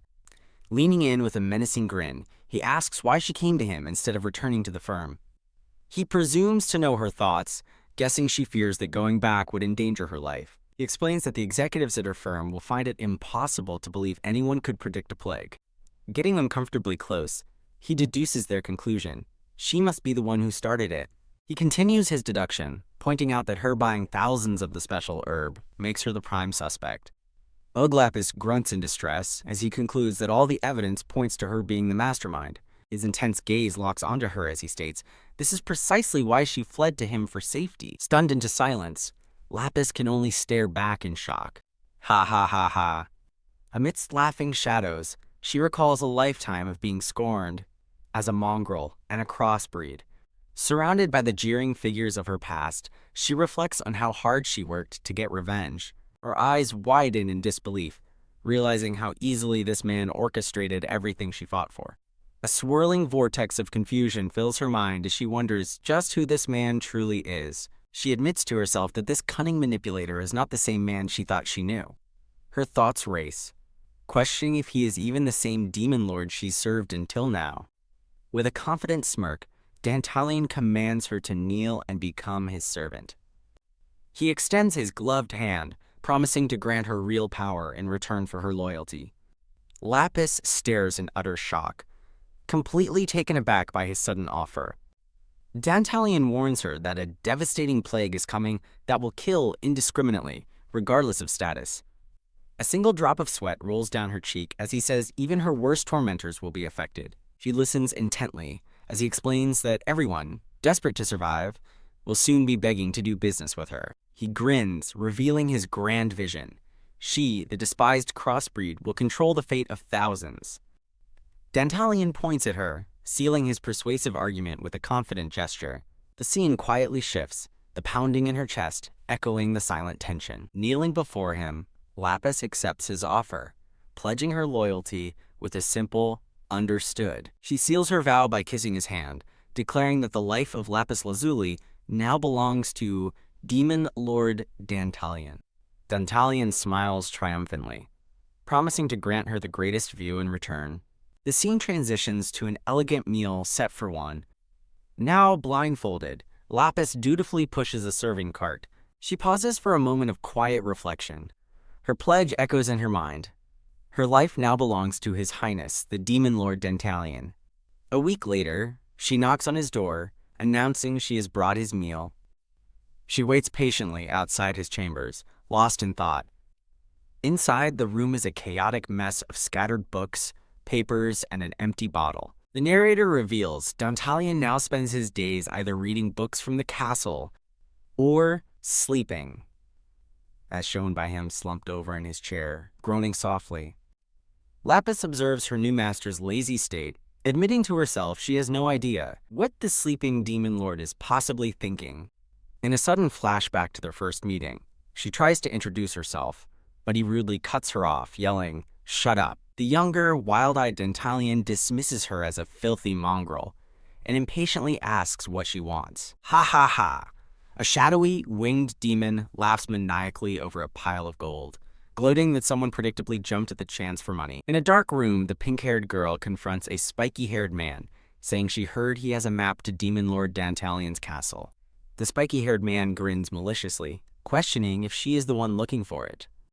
The pink-haired girl observes him, thinking that his growth has far surpassed her imagination. She continues her thought, noting he now holds the lives of more than half the continent, yet her thoughts drift to the purple-haired man, wondering how he can sleep so peacefully amidst the chaos. With arms crossed, she recalls receiving letters from several countries regarding the sale of medicine. She grits her teeth, finding it unbelievable that the firm has remained silent through all of this. A small, cloaked goblin-like figure stands before a massive, heavily bolted door. An unseen voice calls out the name Torkel, telling him to come in. The scene shifts inside to a lavishly decorated room, identified as Ivor's office in the Kinkuska firm headquarters. A torch illuminates the room as a voice invites the newcomer to take a seat. An old man with long white hair and red markings on his face sits in a grand chair, asking for an update on the situation. Torkel, the goblin attendant, reports that the plague is spreading rapidly and will soon engulf the entire continent. The old man calmly states that according to their analysis, around 30% of the population is expected to die. Torkel recoils in shock, shouting, "30%?" and calling the prediction an impossible jest. The old man's red eye glares intensely as he coldly asks if Torkel has ever known him to tell a joke. He delivers more bad news, informing a stunned Torkel that all lords have suspended trade with the firm as of today. Bam! Torkel slams his fist on a table in fury, cursing the mongrel he holds responsible. Leaning forward anxiously, he demands to know what happened to her.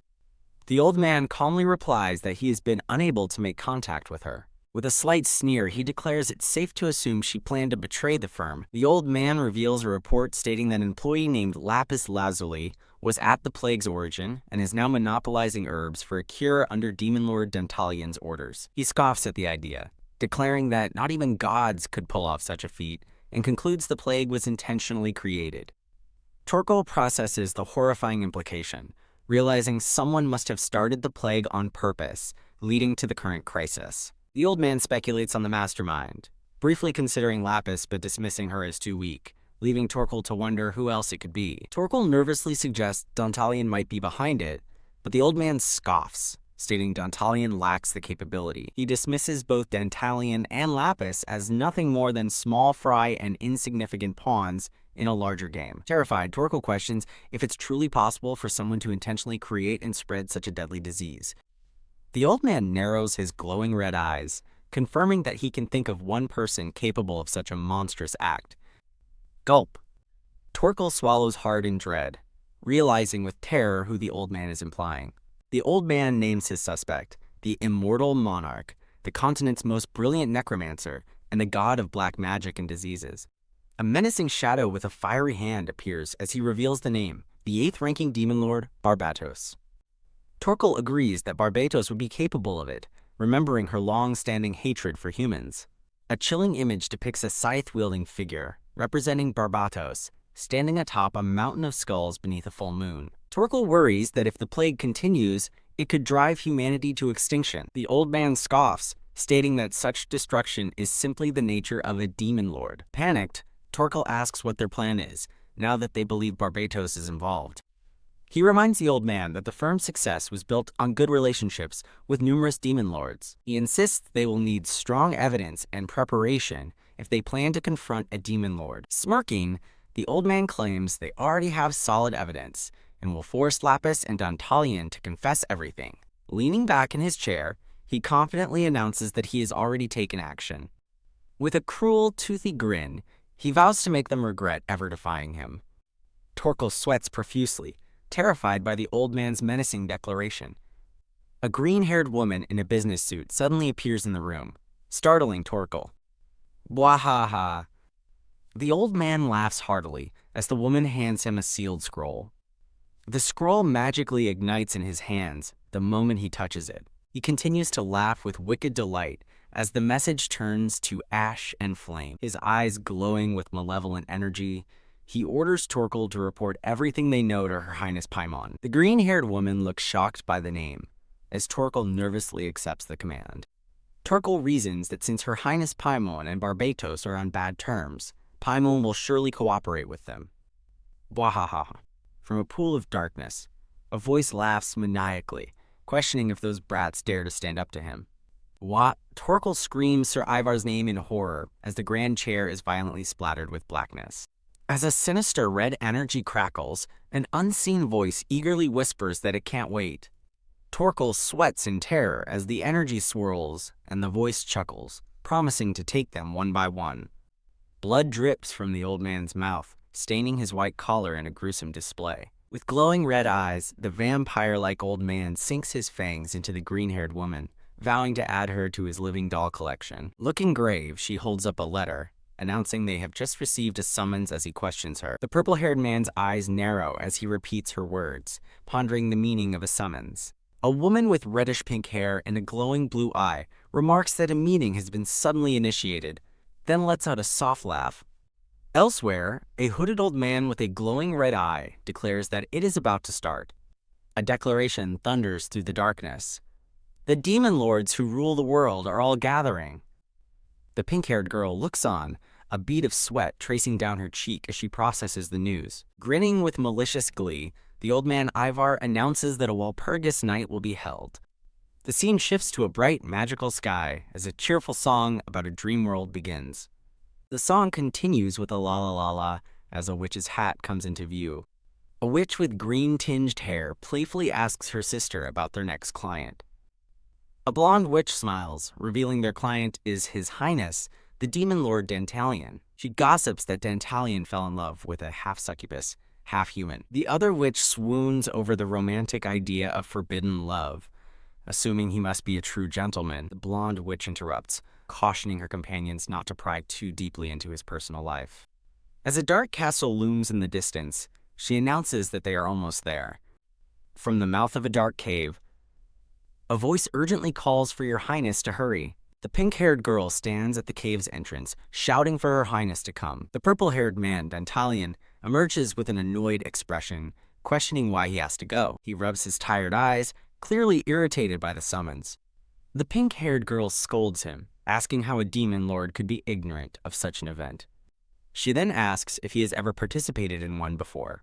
Dantalion shrugs casually, giving a blunt nope as his answer, leaving her speechless. Sighing with exasperation, the pink-haired girl begins to explain what a Walpurgis night is. She clarifies it's an unscheduled major gathering of demon lords to address world-threatening issues and maintain order. Dantalion plugs his ears, complaining that her explanation only makes him want to go even less.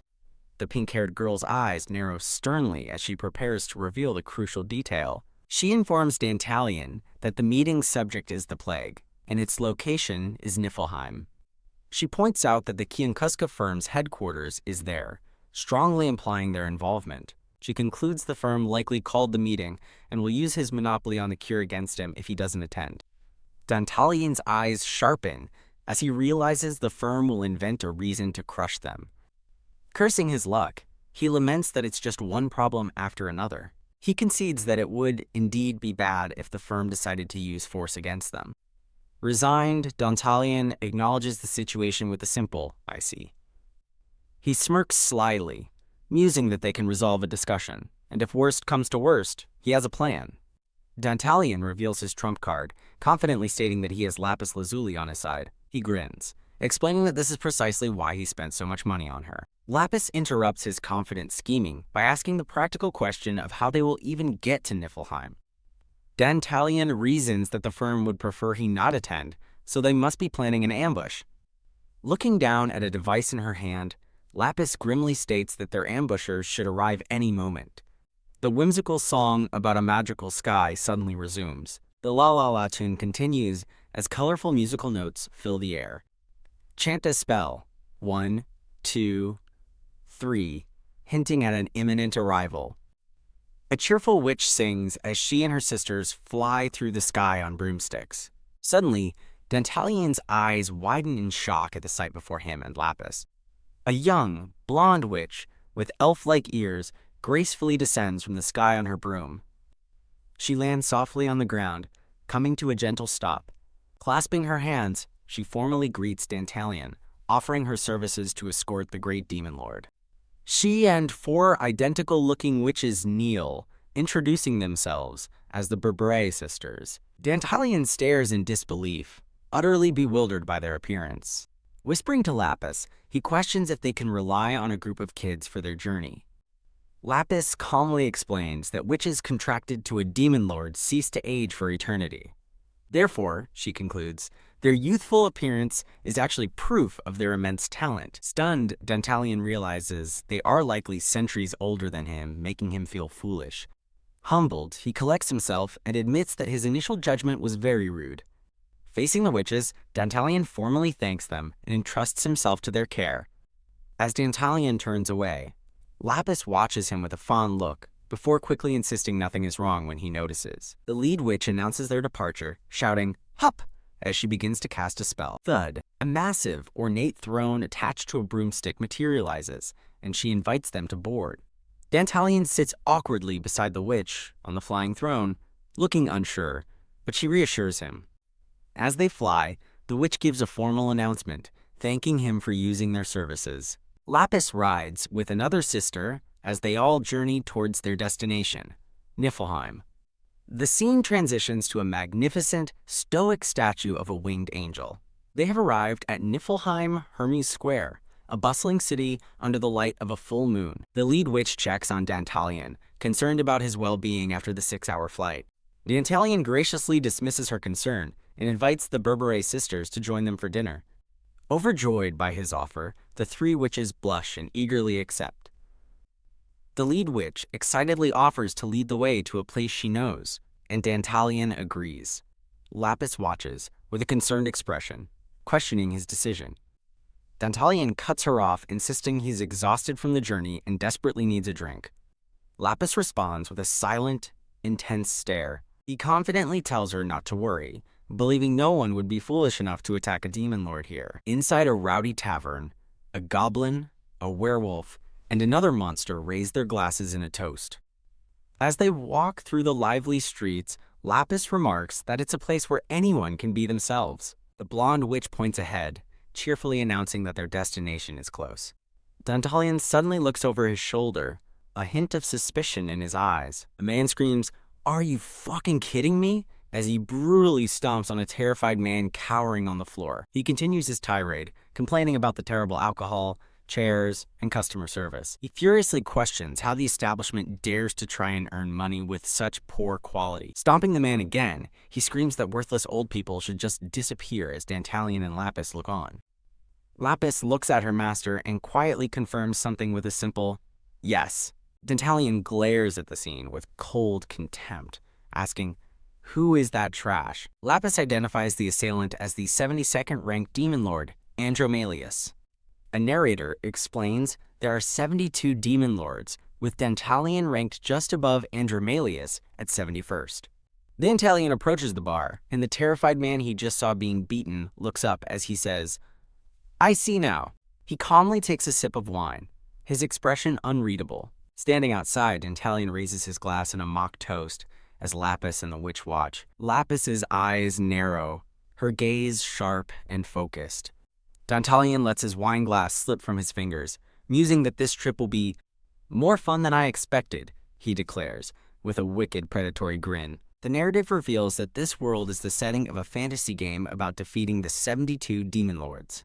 A lone figure stands before a city engulfed in flames, a stark image of the conflict to come. The narrative explains that years later, the game's protagonist becomes a hero dedicated to defeating the demon lords. His journey begins in the year 1515 of the imperial calendar, setting the stage for the game's story. A horned man in a dark cloak introduces himself as Dantalion, the 71st ranked demon lord. In contrast, a manic, sharp-toothed demon is introduced as the 72nd ranked demon lord, Andromalius. Back in the tavern, Andromalius's victim, begs for his life, while onlookers stare in fear. The brutal assault continues as Andromalius screams insults and attacks his helpless victim. Observing from afar, Dantalion smirks, thinking he has plenty of time before the game's hero becomes a threat. In a fit of rage, Andromalius screams curses at his victim. Dantalion's calm expression shifts as he realizes this confrontation is happening much sooner than he expected. He watches the terrified man, a smirk forming as he understands the situation and lets out a soft chuckle. Raising his glass, Dantalion decides to proactively deal with any potential sources of anxiety. Lapis's eyes widen in shock at his sudden decision to get involved. Grinning, Dantalion drops his wine glass, declaring that this trip is about to become very interesting. Andromalius looks up, sensing a change in the atmosphere as footsteps approach. Dantalion gives a wicked smirk, ready to make his move. Andromalius stares in shock as he sees Dantalion, Lapis, and the witch standing before him. Lying on top of his victim, Andromalius aggressively shouts at the newcomers, demanding to know what they're looking at. A close-up shows Andromalius's eye, filled with pure, unadulterated rage. Standing over Dantalion, Andromalius furiously demands to know why he is smiling. Dantalion calmly calls out to Lala, and Lapis quietly acknowledges his command. His eyes narrowed.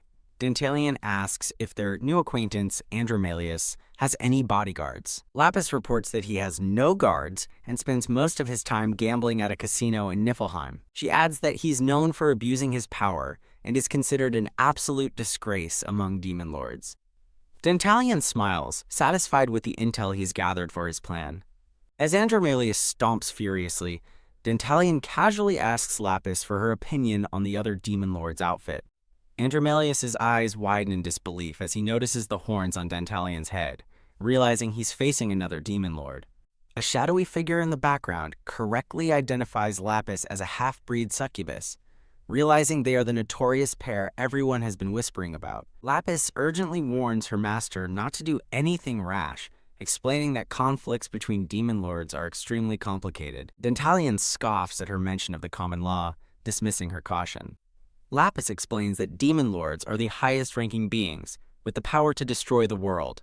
She elaborates that, due to the diverse nature of the 72 demon lords, they rely on a common, unwritten law to maintain order. Gesturing with concern, Lapis tries to make Dantalion understand the rules he's about to break. She concludes her warning by stating that if he starts a childish fight, he will surely be punished. Laughing off her concerns, Dantalion confidently walks forward to face his rival. Stomp! He stops directly in front of a stunned Andromalius, ready for a confrontation. Andromalius leans in and aggressively demands to know who Dantalion is. In response, Dantalion breaks into a wide, unsettling grin. He tells Andromalius his identity doesn't matter, finding his arrogance sickening before ordering the trash out of his sight. Stunned, Andromalius threatens to kill him, but Dantalion only responds with a dismissive chuckle. With a challenging smirk, Dantalion dares Andromalius to try and make good on his threat. Bam! Enraged, Andromalius swings his fist, finally escalating the conflict to violence. Lapis's eyes narrow as she prepares to intervene in the fight, but a hand suddenly blocks her path as Dantalion effortlessly dodges the punch. Lapis stares in shock, surprised that her master stopped her from helping. As a furious Andromalius reels from his missed punch, Dantalion calmly remarks, "This is good." With a delighted, predatory smile, Dantalion invites his opponent to hit him. Andromalius is stunned into silence as Dantalion presents his face as an open target. As a fist hovers near his face, Dantalion's amusement turns into a quiet, sinister laugh. His wicked laughter echoes through the tense air, unsettling everyone present. The scene shifts to a man with light blue hair and a blindfold, remarking that he has been hearing strange rumors lately. Dantalion's red eyes narrow as he speaks of nobles mingling with commoners and human-demon crossbreeds. Lapis scowls, disgusted by the thought of an idiot taking such a person as a lover. Dantalion expresses his surprise at encountering someone like this in such a place. Grabbing Dantalion's collar, the light blue-haired man snarls his name with crazed recognition. Dantalion Tilde? Dantalion smirks, noting his rival isn't a complete idiot before coolly asking, "So what?" Andromalius lets go, feigning relief as he remarks that he almost broke the law. He laughs menacingly, seething that if he hadn't realized Dantalion's identity, things would have been different. Andromelius accuses Dantalion of a deliberate provocation, claiming he was trying to bait him into attacking. He mocks Dantalion, laughing that he didn't fall for the trap, and declaring it's too bad for him. Dantalion stands silent and stoic, his eyes completely shadowed as he looks down on his rival. With a soft chuckle, Dantalion announces his departure, but stops to ask Lapis, "Is it you?" Andromelius looms over Lapis, accusing her of being the filthy street rat who enticed the demon lord. As Lapis stares back defiantly, he condescendingly admits that she is at least easy on the eyes. Sneering, Andromelius tells Lapis she reeks of the filthy, rotten smell of the lower class. He leans in aggressively, demanding to know how she managed to make an idiot like Dantalion fall for her. His hand reaches for her as he expresses a perverse curiosity to try her out, and her face darkens. Lapis looks away, her voice firm and cold as she tells him please stop. Andromelius pauses for a moment, seemingly intrigued by her direct refusal. With a smug smile, he reminds Dantalion of the common law that was mentioned earlier. A close-up shows his drooling mouth as he clarifies the law only applies between demon lords. He raises a fist, a wicked grin spreading across his face as he reveals his violent intentions. Lapis's eye widens in sudden, horrified realization of what he's about to do. Bam! Andromelius brutally strikes her across the face with a powerful blow. The force of the punch sends Lapis flying, her face bruised as she cries out in pain. Onlookers, including the Berbere's sisters and other patrons, gasp in utter shock at the sudden violence. Andromelius laughs maniacally, declaring that anyone who isn't a demon lord is fair game. He sadistically vows to beat her to a pulp, use her, and then return her to Dantalion. His eyes glow with red-hot fury, his face twisted into a mask of pure, unhinged glee. He finishes his threat with a sickening laugh, promising to take good care of her even if she's filthy. Turning his attention away from Lapis, he screams out Dantalion. Dantalion remains perfectly still, his expression unreadable, as he calmly adjusts his collar. The bloody visual reinforces Andromelius's cruel promise to beat and defile Lapis. His leering threat continues, promising to take good care of her with a chilling sneer. Andromelius shouts Dantalion's name again, demanding a reaction from his silent rival. He brutally kicks Lapis while she's helpless on the ground, sending a shockwave through the street. Gesturing to the fallen Lapis, he warns the crowd that he will show no mercy to anyone who offends him. He commands everyone to kneel and worship him, the great demon lord Andromelius. Pointing at Lapis's beaten form, he threatens the crowd, asking if they want to end up like the mongrel. A sinister chuckle escapes Andromelius's lips as he savors the moment of terror. Krah! He lunges forward, ready to continue his brutal assault on the defenseless Lapis. Lapis cries out in agony from the unrelenting attack. The sound of cruel, echoing laughter fills the air. Andromelius revels in his sadism, sighing that the feeling of inflicting pain is simply great. He turns to taunt Dantalion, asking how it feels to watch his companion get beaten senseless before him. Under the pale light of the full moon, Andromelius gloats that Dantalion is powerless to intervene. He lets out a triumphant, bellowing laugh, mocking his rival's inaction. He screams that he is the one who stands at the pinnacle of the world.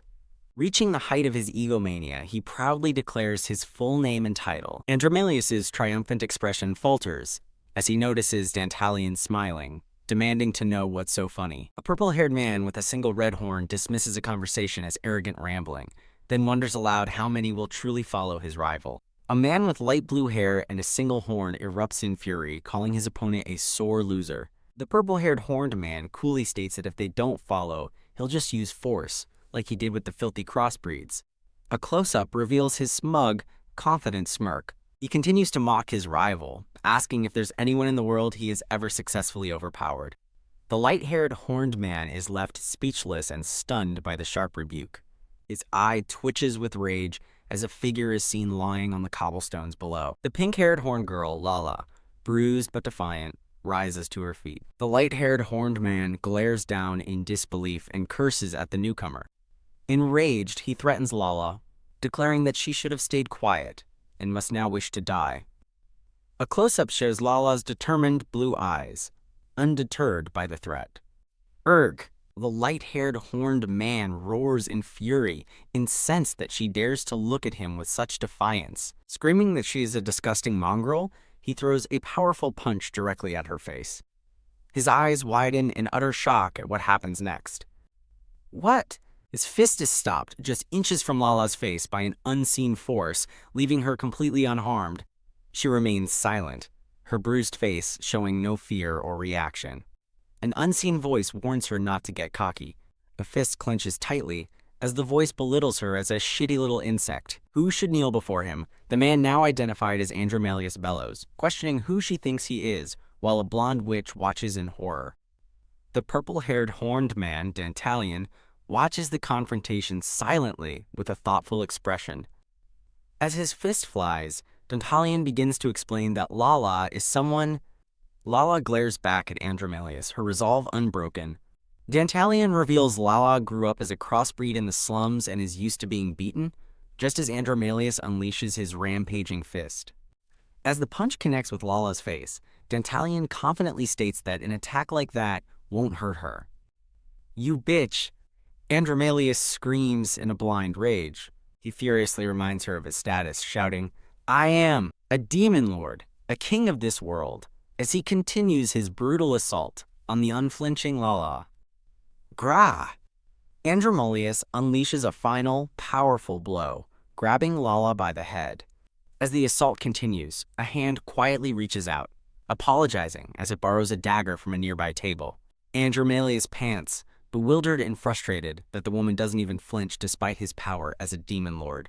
Lala's defiant glare infuriates him further, and he screams, questioning her audacity. Fuck! Damn it all. He loses all composure, screaming that he will kill her. His murderous intent fills the air as the thought to kill consumes him. Eyes glowing with red-hot fury, Andromalius vows that he is going to kill her. Ha! He's suddenly interrupted as a red blade flashes before his eyes. Confused, he feels a sharp line of pain slice across his face. The blonde witch gasps in shock at the sudden turn of events. Lala, still bruised, watches silently as the scene unfolds. Dantalion stands over the fallen Andromalius, who screams in agony, clutching his now blinded eyes. Smirking, Dantalion coldly tells Andromalius he doesn't need his eyes if he can't even see the strength of his opponent. He turns to the battered Lala and asks if she understands what this all means. Before she can answer, he pulls her into a sudden, firm hug. Foo-foo. He leans in and praises her, telling her she did well. Looking up with wide, startled eyes, she quietly thanks him. His eyes glowing ominously, Dantalion cups her head and thanks her from the bottom of his heart. He calls her Lala and gently takes her hand, asking her to hold out her left one. He says he'd planned for a better occasion, but will give her a gift now, while she is shining more beautifully than anyone. Lala is completely stunned, her eyes wide with disbelief. She gasps in shock as he slips a brilliant, sparkling ring onto her finger, questioning the gesture. Dantalion grips her hand firmly, ordering her to shut up and watch what happens next. Holding Lala's ringed hand high, Dantalion addresses the crowd, boldly introducing himself as the 71st ranked Demon Lord. He continues his thunderous announcement, preparing to introduce the woman standing beside him. As Lala watches with a bruised but determined expression, Dantalion's voice declares she is the person he loves. The crowd stares in disbelief as Dantalion proclaims that their different statuses are meaningless, even if their love is forbidden. Gasps ripple through the onlookers as he passionately reaffirms his love for her. Shifting his focus to the fallen Andromalius, Dantalion states that while he has no personal grudge against him, he cannot forgive the injustice of Andromalius hurting the person he loves and vows to make him disappear. With eyes glowing red with fury, Dantalion screams that he will never forgive Andromalius, regardless of his status as a demon lord.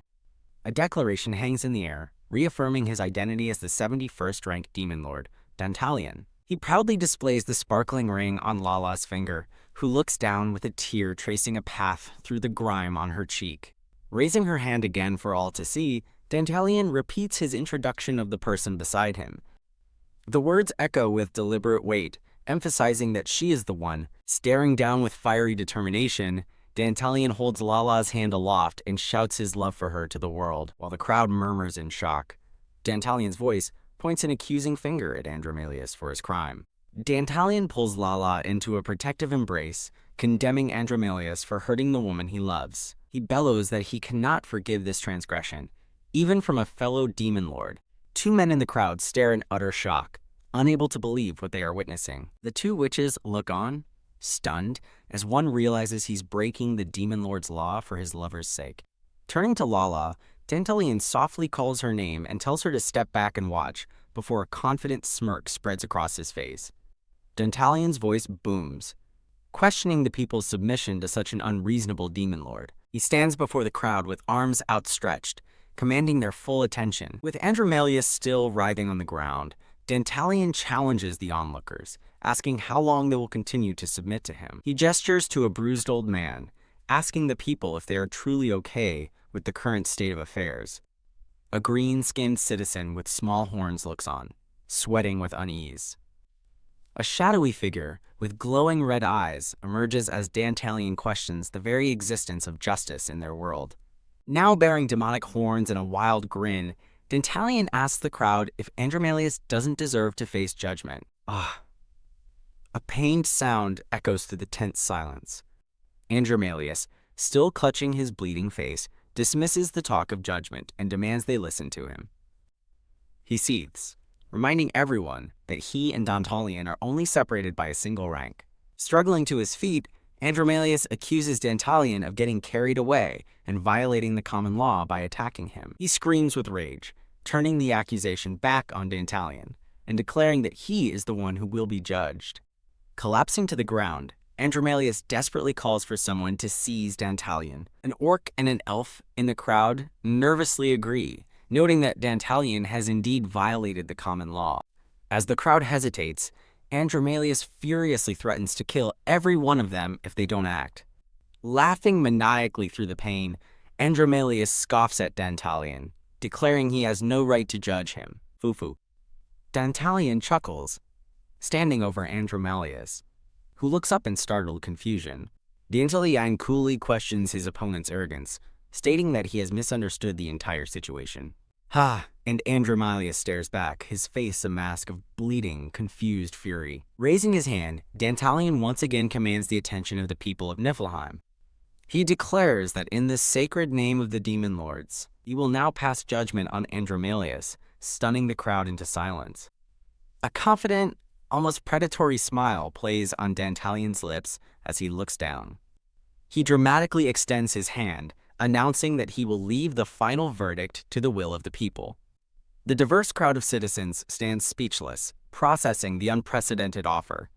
Dantalian begins his address, reminding them that the demon lords only survive because of their support. He argues that Andromalius, however, was simply born a demon lord and understands nothing of this pact. Continuing his condemnation, he accuses Andromalius of not understanding power and wasting his time drinking and gambling instead of fulfilling his duties. He gestures toward the scene of the assault, adding that Andromalius uses his strength to attack the weak. Reaching out to the crowd, he declares that Andromalius doesn't behave like a true demon lord at all. As the crowd's anger visibly grows, Dantalian roars that the world exists not for tyrants like Andromalius, but for them. His eyes bleeding, Andromalius shouts that this is for the land. Dantalian's voice booms, questioning if such a man deserves to live and declaring it's time for the people to stand up for their future. With glowing red eyes and a demonic grin, Dantalian addresses the heroes of Niflheim. The crowd of citizens stares back, completely stunned by his call to action. Huh? Andromalius screams at Dantalian to shut up, then furiously demands to know if the crowd heard his order. In a desperate rage, he continues to scream at the silent crowd to capture Dantalian, calling them useless bastards. Dantalian chuckles, mockingly asking why Andromalius is panicking so desperately. Bowing his head in a moment of feigned sympathy, Dantalian says he already knows the reason. He looks down at the fallen demon lord, stating that Andromalius is afraid because the small injury has left him blind. Shut up! Andromalius stammers in denial, while Dantalian calmly states that he understands now. With a confident smile, Dantalian poses a chilling question.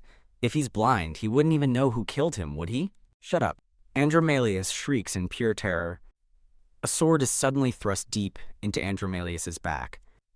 As blood splatters, the demon lord gasps in confusion, wondering who attacked him. The mustached old man withdraws his bloody blade as Andromalius chokes in agony, recognizing his attacker. Ho ho!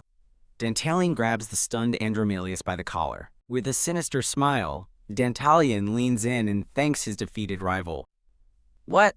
Andromalius screams in utter confusion, unable to comprehend what's happening. A look of dawning horror spreads across his bloodied face. He hears a rising murmur from the crowd and realizes with dread what it means. Stumbling blindly, Andromalius desperately questions the growing noise. The crowd's whispers turn into a clear, chilling chant. Kill him!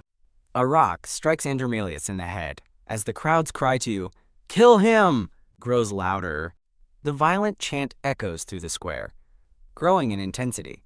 The chant, kill him, rises from the silhouetted mob, sealing his fate. Andromalius looks up in utter shock and disbelief. He desperately pleads with the citizens, begging them to stop as they close in. Dantalion stands with his companions, observing the unfolding chaos from a distance. Looking at Lala, he calmly states that Andromalius is simply reaping what he sowed. Dantalion turns away, calling it a classic case of well-deserved karma. Declaring the matter over, he tells Lala and the witches it's time to go. Lala and the blonde witch remain silent, watching as he walks away from the bloody scene. The sounds of Andromalius' screams and desperate apologies echo from the mob. His pleas for forgiveness and cries to stop are heard as the crowd enacts its judgment. Dantalion, his eyes now obscured, walks away with his group as the mob swarms Andromalius in the background. The scene transitions to a quiet, peaceful view of the town at night. As they walk, Dantalion admits he's tired and postpones their dinner plans. The blonde witch agrees with a disappointed, okay, and tells him he should get some rest. She offers to guide him to his lodgings, and he quietly accepts. Dantalion suddenly stops in his tracks, realizing with a start that someone from their group is missing. The blonde witch whips around with a panicked, sweating expression. One of the other witches shouts in shock, realizing Lala is gone and exclaiming, Beatrice again. Dantalion's red eyes narrow as he silently assesses the situation. HMPH. After a moment, he dismisses the concern, simply stating that it's fine. He then turns to the blonde witch, telling her there is one more thing he'd like to ask of her. Elsewhere, a mysterious dark-haired woman remarks with a smile that the recent events were an unexpected and entertaining show. Flying on a broomstick before the full moon, she muses over the name Dantalion and predicts the next show will be even bigger. The scene shifts, panning across the brightly lit city at night. The camera settles on a grand clock tower under a cloudy night sky. A small figure walks down a dark, empty hallway, thinking that tomorrow is the Walpurgis night. A green-skinned goblin attendant with a monocle sweats nervously, reporting he hasn't been able to contact Sir Ivar for a week. Standing before a massive sealed metal door, the attendant quietly wonders about Sir Ivar's whereabouts. He calls out for Sir Ivar in the dark hall, which is lined with ominous, cross-adorned coffins. Confirming Sir Ivar hasn't returned, the attendant anxiously wonders where in the world he could be. A sudden sound from above makes the goblin attendant look up in startled confusion. He gasps in shock, spotting a mysterious witch floating nonchalantly outside a high window. The black-haired witch smirks, dangling a glowing spider as she asks someone named Torkel if he's been watching the firm. The goblin attendant, Torkel, stammers in shock, demanding to know where she has been. As the witch stands confidently before a coffin, Torkel recognizes her with a shocked cry, Sir Ivar. Ivar chuckles, revealing she went to personally observe Lapis and Dantalion. A flashback shows Ivar spying on Dantalion's group from a rooftop, her eye glowing with green energy as she focuses intently. With a wild, fanged grin, Ivar cackles that she observed them very, very well. A startled Torkel urgently asks what she did, and if she discovered anything important. Ivar calmly states that she didn't mention the plague, but trails off with a cryptic, however. A sinister smile spreads across her face as she reveals she witnessed something very interesting at Hermes Square. As Ivar's voiceover continues, the scene shifts to Dantalion, who now sports a single demonic horn. Ivar concludes that Dantalion is still lost in the throes of love, meaning his weakness. A shot of the pink-haired Lapis with a stern expression reveals Ivar's discovery. Lapis is his weakness. Her reconnaissance complete, Ivar turns back to Torkel and asks for an update on Lady Paimon. Torkel enthusiastically reports that Lady Paimon is delighted and will spare no effort to help them. Ivar leans against a coffin and absorbs the news with a thoughtful, I see, and a sly smile. She gently runs her hand over the lid of coffin number 13. Bam! Dark purple energy suddenly erupts from the coffin marked with the number 12. A swirling ball of bright blue flame emerges from the dark, crackling energy. An immense burst of power explodes from the first coffin as Torkel stares in wide-eyed shock. A pale hand grips the edge of the open coffin as a deep voice chuckles Torkel's name. From the shadows of the coffin, a hooded old man with a white mustache emerges, ordering Torkel to relay his next words to Lady Paimon. With demonic red eyes glowing, the old man laughs that after hundreds of years, he's never looked forward to tomorrow so much. The scene shifts to an elegant city square at night, where nobles gather peacefully. A grand palace stands illuminated against the night sky, its golden gates guarded by armored knights. A group of elegantly dressed elves, including a man with a large top hat, look on with expressions of eager anticipation. A lavish horse-drawn carriage makes its way through the brightly lit city streets. A line of impeccably dressed, masked servants bows in perfect unison as the carriage door opens. A servant helps a red-haired woman with horns disembark, who thanks him for the welcome. The woman, a beautiful demon with large horns, announces that they have been waiting for her arrival. All the servants bow deeply on a red carpet as she is formally welcomed, Lady Paimon. Lady Paimon asks the servant if the arrangements with Ivar are complete, and he confirms everything went smoothly. Hearing the news, she lets out a pleased smile and a soft chuckle. Looking over the guests, she remarks that she doesn't see any familiar faces yet, concluding she may be a bit early. Suddenly, an attendant shouts for everyone to make way, heralding the arrival of the next demon lord. Lady Paimon pauses, fanning herself as she waits to see who has arrived. A carriage pulled by two demonic black horses with glowing red eyes barrels through the street. The crowd scatters in panic, shouting warnings to get out of the way of the reckless driver. The demonic horses rear up violently as the carriage approaches. The carriage comes to a screeching sudden halt in the square. Bam! A shadowy figure with glowing yellow eyes is thrown from the carriage, crashing hard into another vehicle. The shadowy figure sits up, complaining that their butt hurts from the long ride. The figure is revealed to be a pale, white-haired girl with red horns, who wrinkles her nose in disgust and declares that it smells like a horny sow. Her yellow eyes narrow in a furious, disgusted glare. A snarling, white-haired demoness glares as she faces off against a red-haired woman and her entourage under a dark, foreboding sky. The red-haired woman's piercing red eyes narrow with cold focus. The white-haired demoness mockingly greets her rival, calling her a noble fucking whore. The red-haired woman's eye twitches, her composure momentarily broken by the insult. Addressing the white-haired demoness as Barbatos, the red-haired woman coolly remarks on her consistently questionable taste, leaving Barbatos confused. Barbatos retorts with a taunt about the red-haired woman sleeping with the centaur, sneering that she's heard she's quite loose. Hiding behind her fan, the red-haired woman chides Barbatos for her indecent behavior and tells her to start acting like an adult. She then smirks, adding that with a body like that, Barbatos will surely struggle to find a partner. Scowling, Barbatos accuses her of projecting an inferiority complex onto others. Roaring in fury, Barbatos clutches a bottle, threatening to chop the hanging mass of fat off her rival right then and there. The tense standoff continues as Barbatos prepares to charge toward the red-haired woman's group. A lavish blue and gold carriage pulls up, interrupting the confrontation.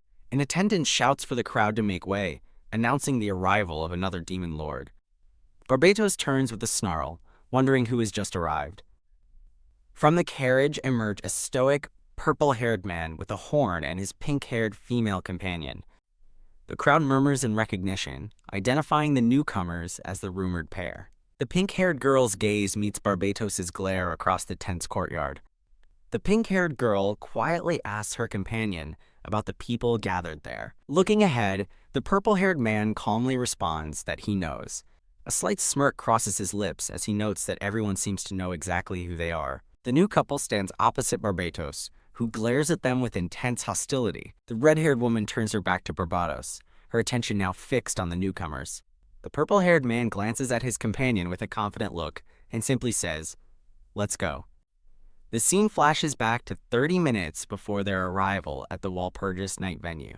Inside their carriage, the pink-haired girl declares that she doesn't think she can go after all. The purple-haired man, relaxing on a sofa, questions her sudden hesitation and asks if she's feeling uncharacteristically nervous. Sighing, he reminds her that there is a ball before the main meeting. He asks who his partner will be if she doesn't come, questioning if she expects him to attend alone.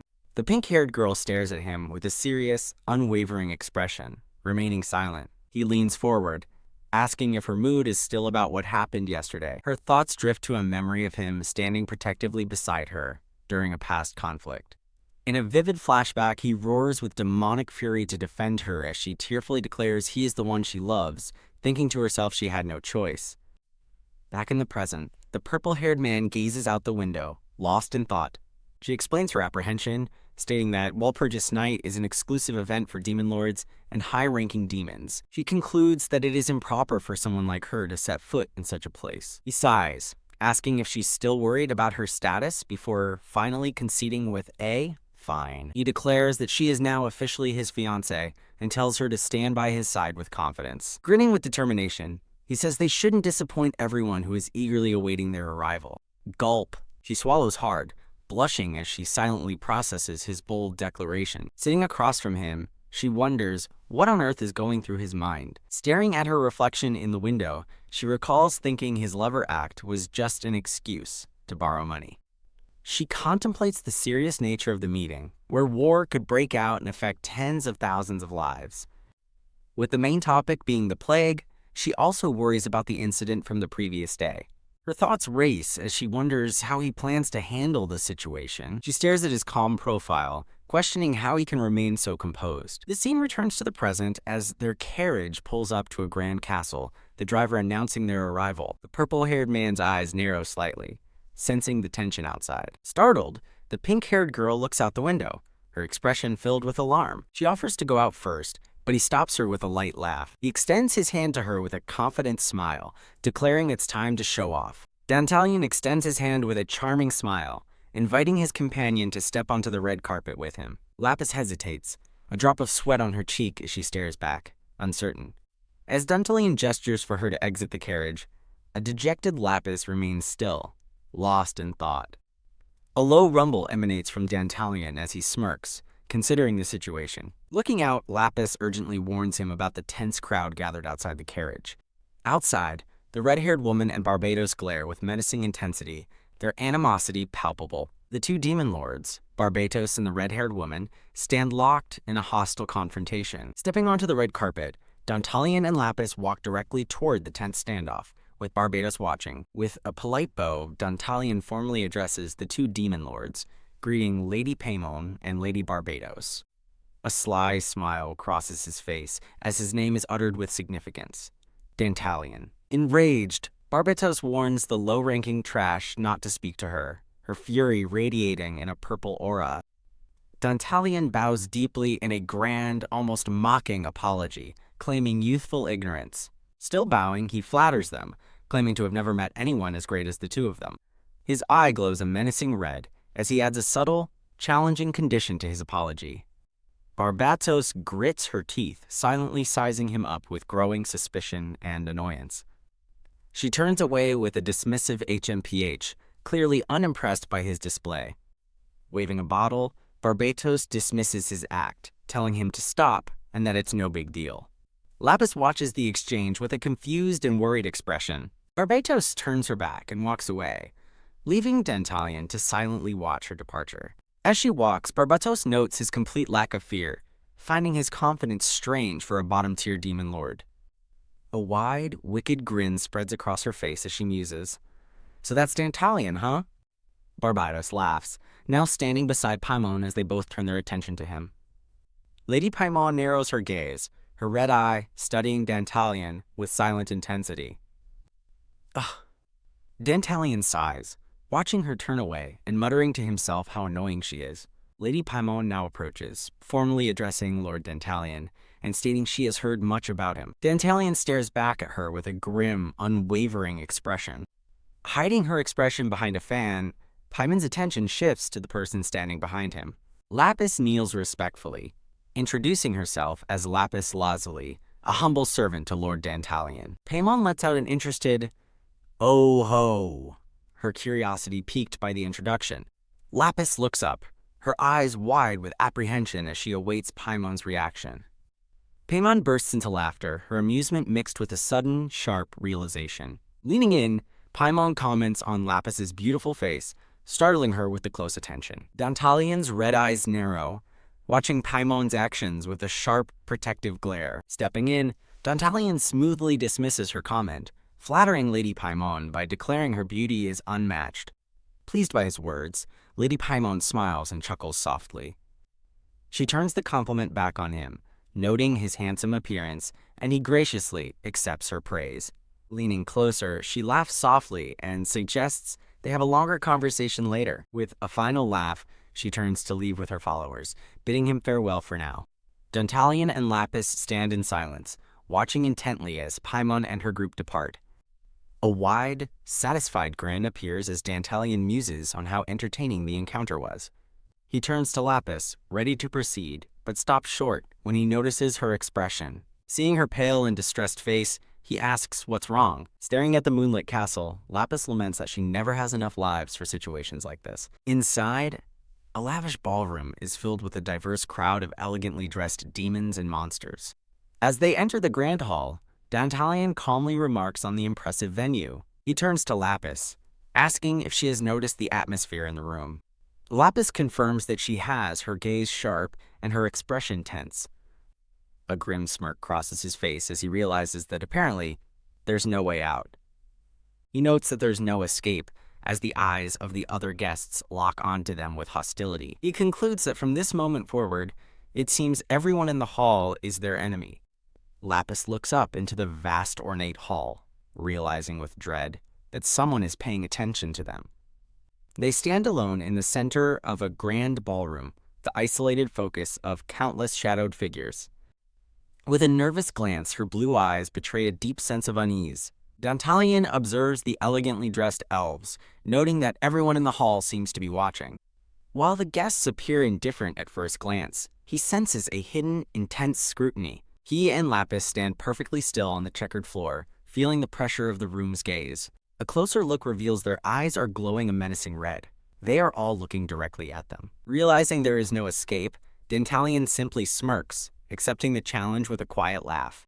As the sole focus of the entire assembly, he silently considers his next move. An elegant elfwoman whispers to her companion, mockingly asking if they're really such a spectacle. Another guest agrees, remarking that everyone is staring as if they were rare animals on display. Or perhaps, Dantalion considers, the situation is far more dangerous than that. He wonders if they are being watched like prey, sized up by ravenous beasts about to devour them. In his mind's eye, he and Lapis are merely two helpless rabbits surrounded by predators. Turning to Lapis, Dantalion quietly asks if all the participants are connected to the firm. Lapis admits she doesn't know, explaining that only the boss and upper management have access to customer information.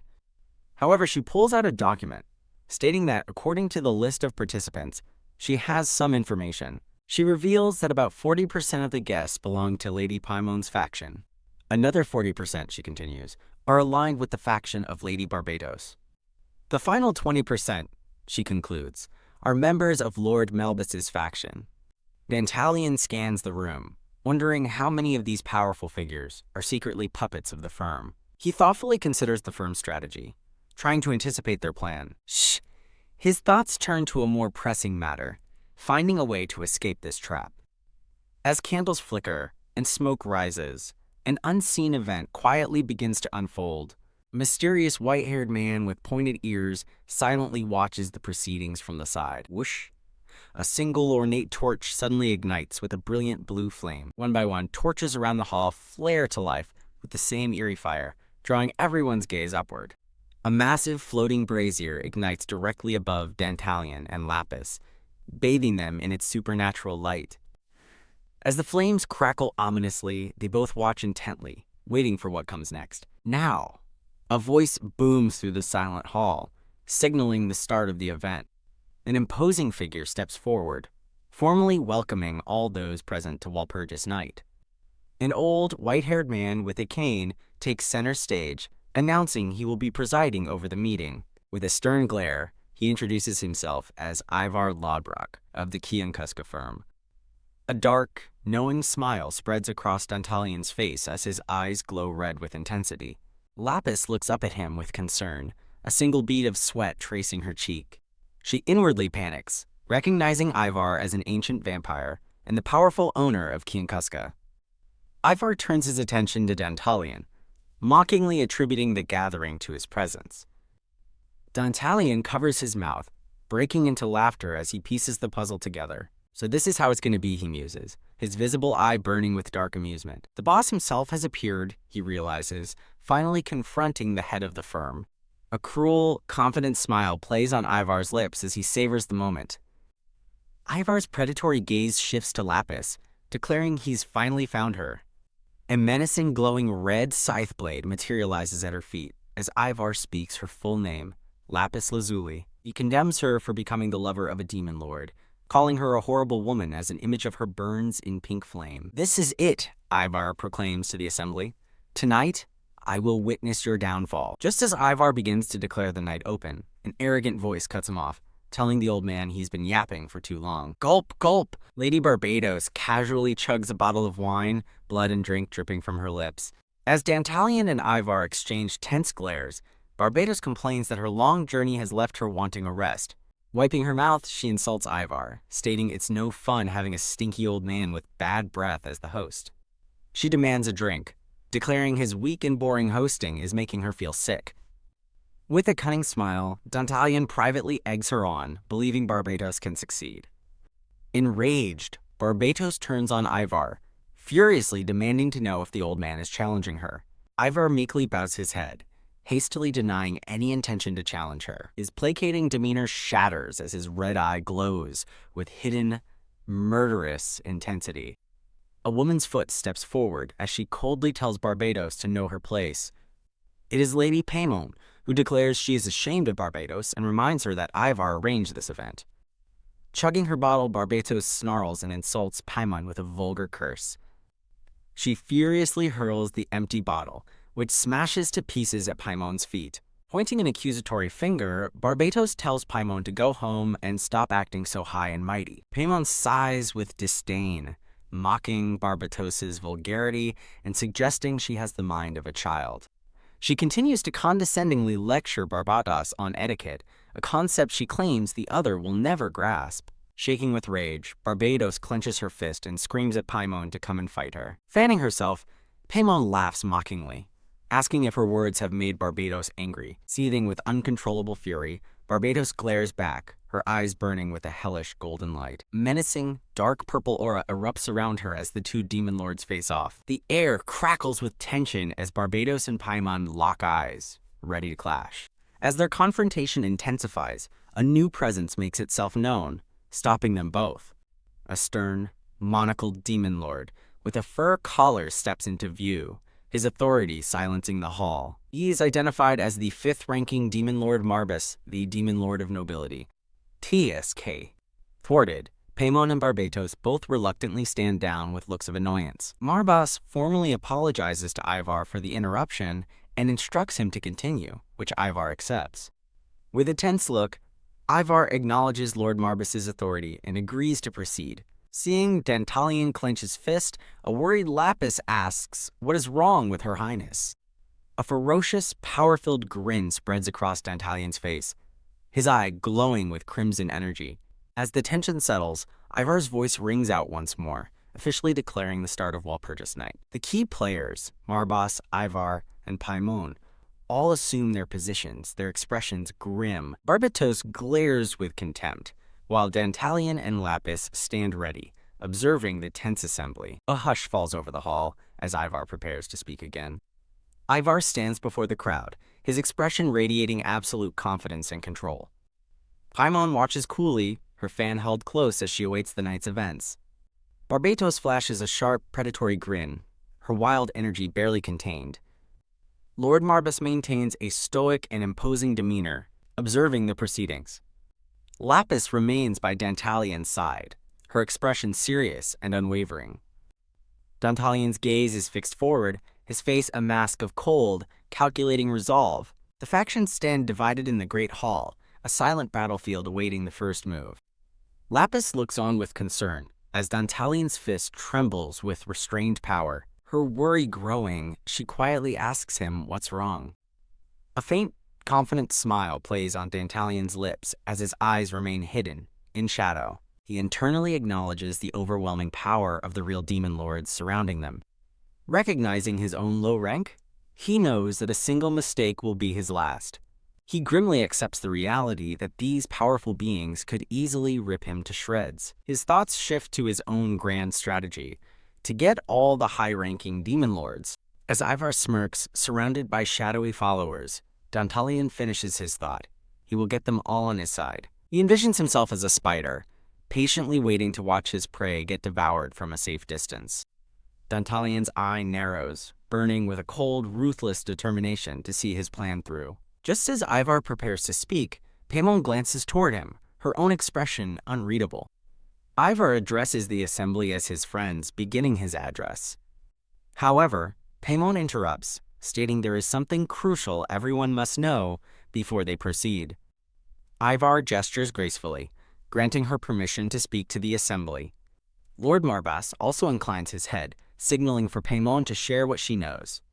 With a confident glint in her red eye, Lady Paimon confirms the crucial information is true. She stands alone on the checkered floor, holding her fan, ready to make her shocking announcement. Paimon reveals that the 72nd-ranked demon lord Andromalius was found dead and horribly mutilated. A man in a fedora and a blonde woman gasp in utter shock at the news. Her face cast in shadow, Paimon continues her explanation regarding this sensitive matter. With blood spatter accentuating her words, she coldly states that Andromalius was murdered. The crowd erupts in disbelief as guests, including Ivar, react with shock and demand to know if it's true. Lord Marbas turns to Paimon and formally asks if what she has just claimed is the truth. Paimon coolly replies to Lord Marbas that her claim is true, and she possesses solid evidence. Marbas's gaze hardens as he asks the most important question: who is the murderer? Paimon delivers her answer to the stunned hall. The people of Niflheim were responsible. With her arms open wide, she addresses the entire assembly, presenting her case to the crowd. A stunned Lord Marbas questions her accusation, shocked to hear that mere people were involved. Paimon's eyes narrow cunningly as she hints that there is more to the story. She explains that someone intentionally incited the people, manipulating them into killing Andromalius. Paimon drops a bombshell on the assembly, declaring the culprit is among them in the hall right now. Lapis flinches, a bead of sweat running down her face as the implication of the accusation sinks in. Dantalion observes grimly, realizing that Paimon's entire speech is a calculated move to destroy him. He deduces that this long-winded speech can only mean one thing: Ivar, Paimon, and the firm are working together. His mind races, questioning how long this conspiracy has been in motion, thinking his recent actions were merely by chance. As puzzle pieces depicting the key players fall into place, he wonders just how long they've been watching him. Dantalion reaches a chilling conclusion. The only possibility is that they've been watching him from the very beginning. With a smirk, he fits the final piece of the puzzle into place, his glowing red eye filled with understanding. As another question forms in his mind, Dantalion stares silently at Paimon across the hall. He inwardly questions Paimon, wondering how and from where she could have been observing his actions. Paimon's eyes suddenly shift, as if she has just perceived his unspoken thoughts. Dantalion's eyes widen, shocked by her seemingly impossible perception. Paimon acknowledges his realization with a simple, knowing "I see." A dark, triumphant grin spreads across Dantalion's face as he finally grasps the full picture. Ivar frantically asks Lady Paimon to reveal who manipulated the people into murdering Andromalius. Paimon slowly begins her accusation, describing a person who tricked others with clever words. She draws out the suspense, declaring that the one who encouraged the murder is you. Her eyes burning with red fury, Paimon names the culprit as the 71st-ranked demon lord. Pointing an accusatory finger across the hall, she shouts his name for all to hear: Dantalion. Ivar reacts to the accusation with a grim, shadowed expression. Lord Marbas remains stoic, while Lady Barbatos flashes a sharp, vicious grin at the unfolding drama. All eyes in the hall fall upon Dantalion and Lapis, who now stand as the accused. Dantalion stares back, his face a mask of cold fury as his eye glows menacingly. The gathered demons are thrown into chaos, unable to believe a demon lord would kill one of their own kind. A voice calls for order amidst the rising panic of the crowd. Ivar steps forward, demanding that the shocked assembly quiet down. Marbas asks Paimon to confirm her accusation one last time, acknowledging its potential to shake the entire demon world. Paimon stands her ground, swearing on her honor that she has spoken nothing but the absolute truth. Her shadowed red eye reveals a cold, unwavering determination. Ivar laughs cruelly, declaring that he has witnesses and there is no escape for Dantalion. With his hands clasped, Lord Marbas formally addresses Demon Lord Dantalion to hear his side.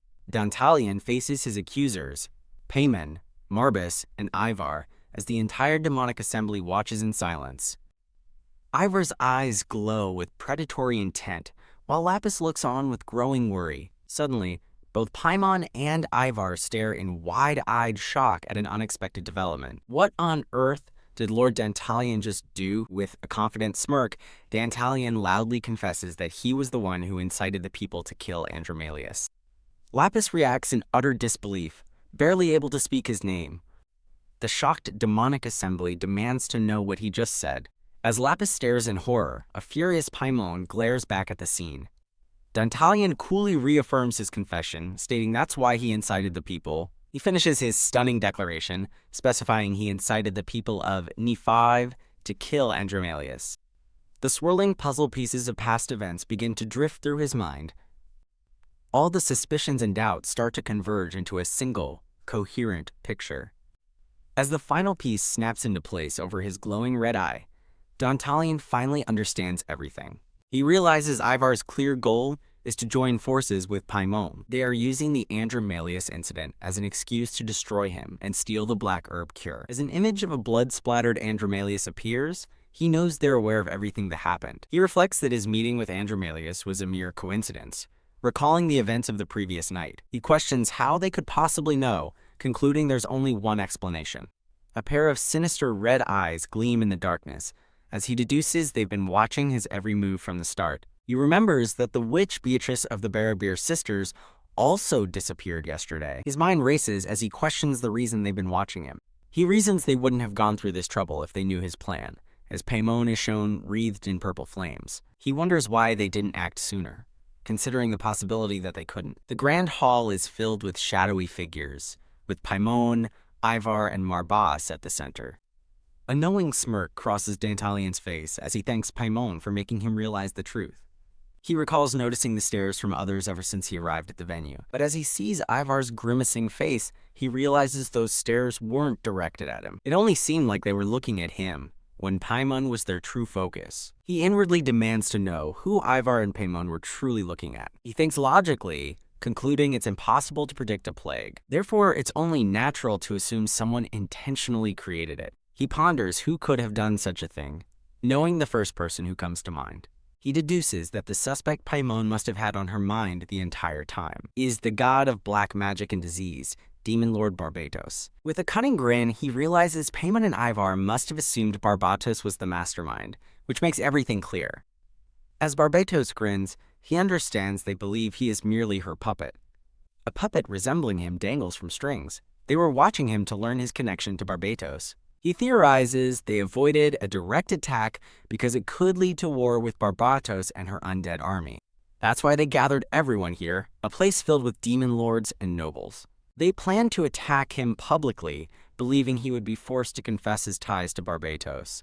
However, with so many witnesses, Barbatos would have no choice but to deny any connection, leaving him helpless. He envisions himself captured and executed, their final goal being to steal the cure for the plague. He smirks, acknowledging Ivar's cunning and even feeling a shred of respect for him. He admits that Ivar is unquestionably the strongest adversary he's faced so far. With a ferocious, fiery grin, Dantalion decides he doesn't care about any of that. He reasons that if Ivar and Paimon are after Barbatos, it means Paimon is not one of them.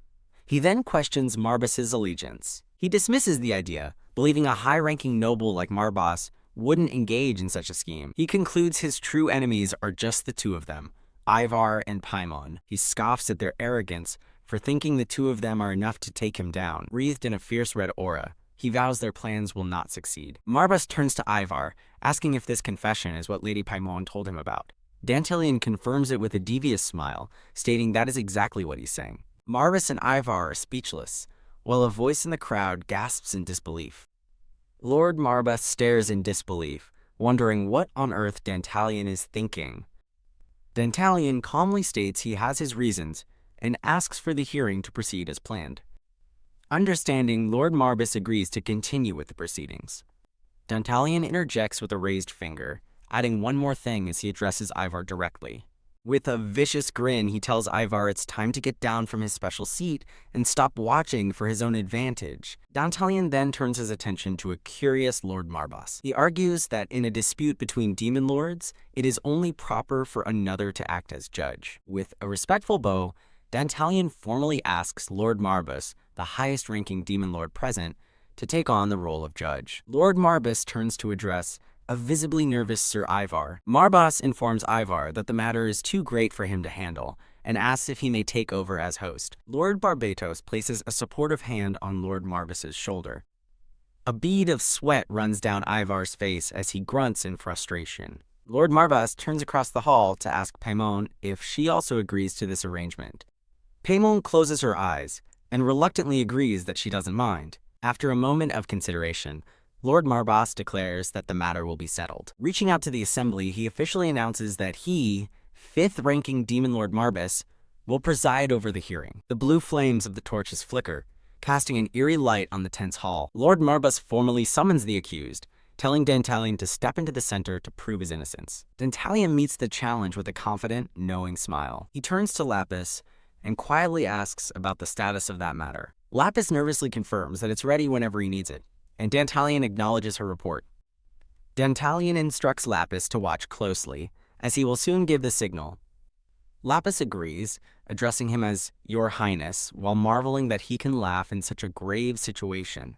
A low rumble fills the air as Dantalion fixes his gaze on Paimon, who glares back with fiery determination. He invites her to enjoy their game of wits as the ominous rumbling continues. Dantalion looms over Paimon, his presence dominating the scene.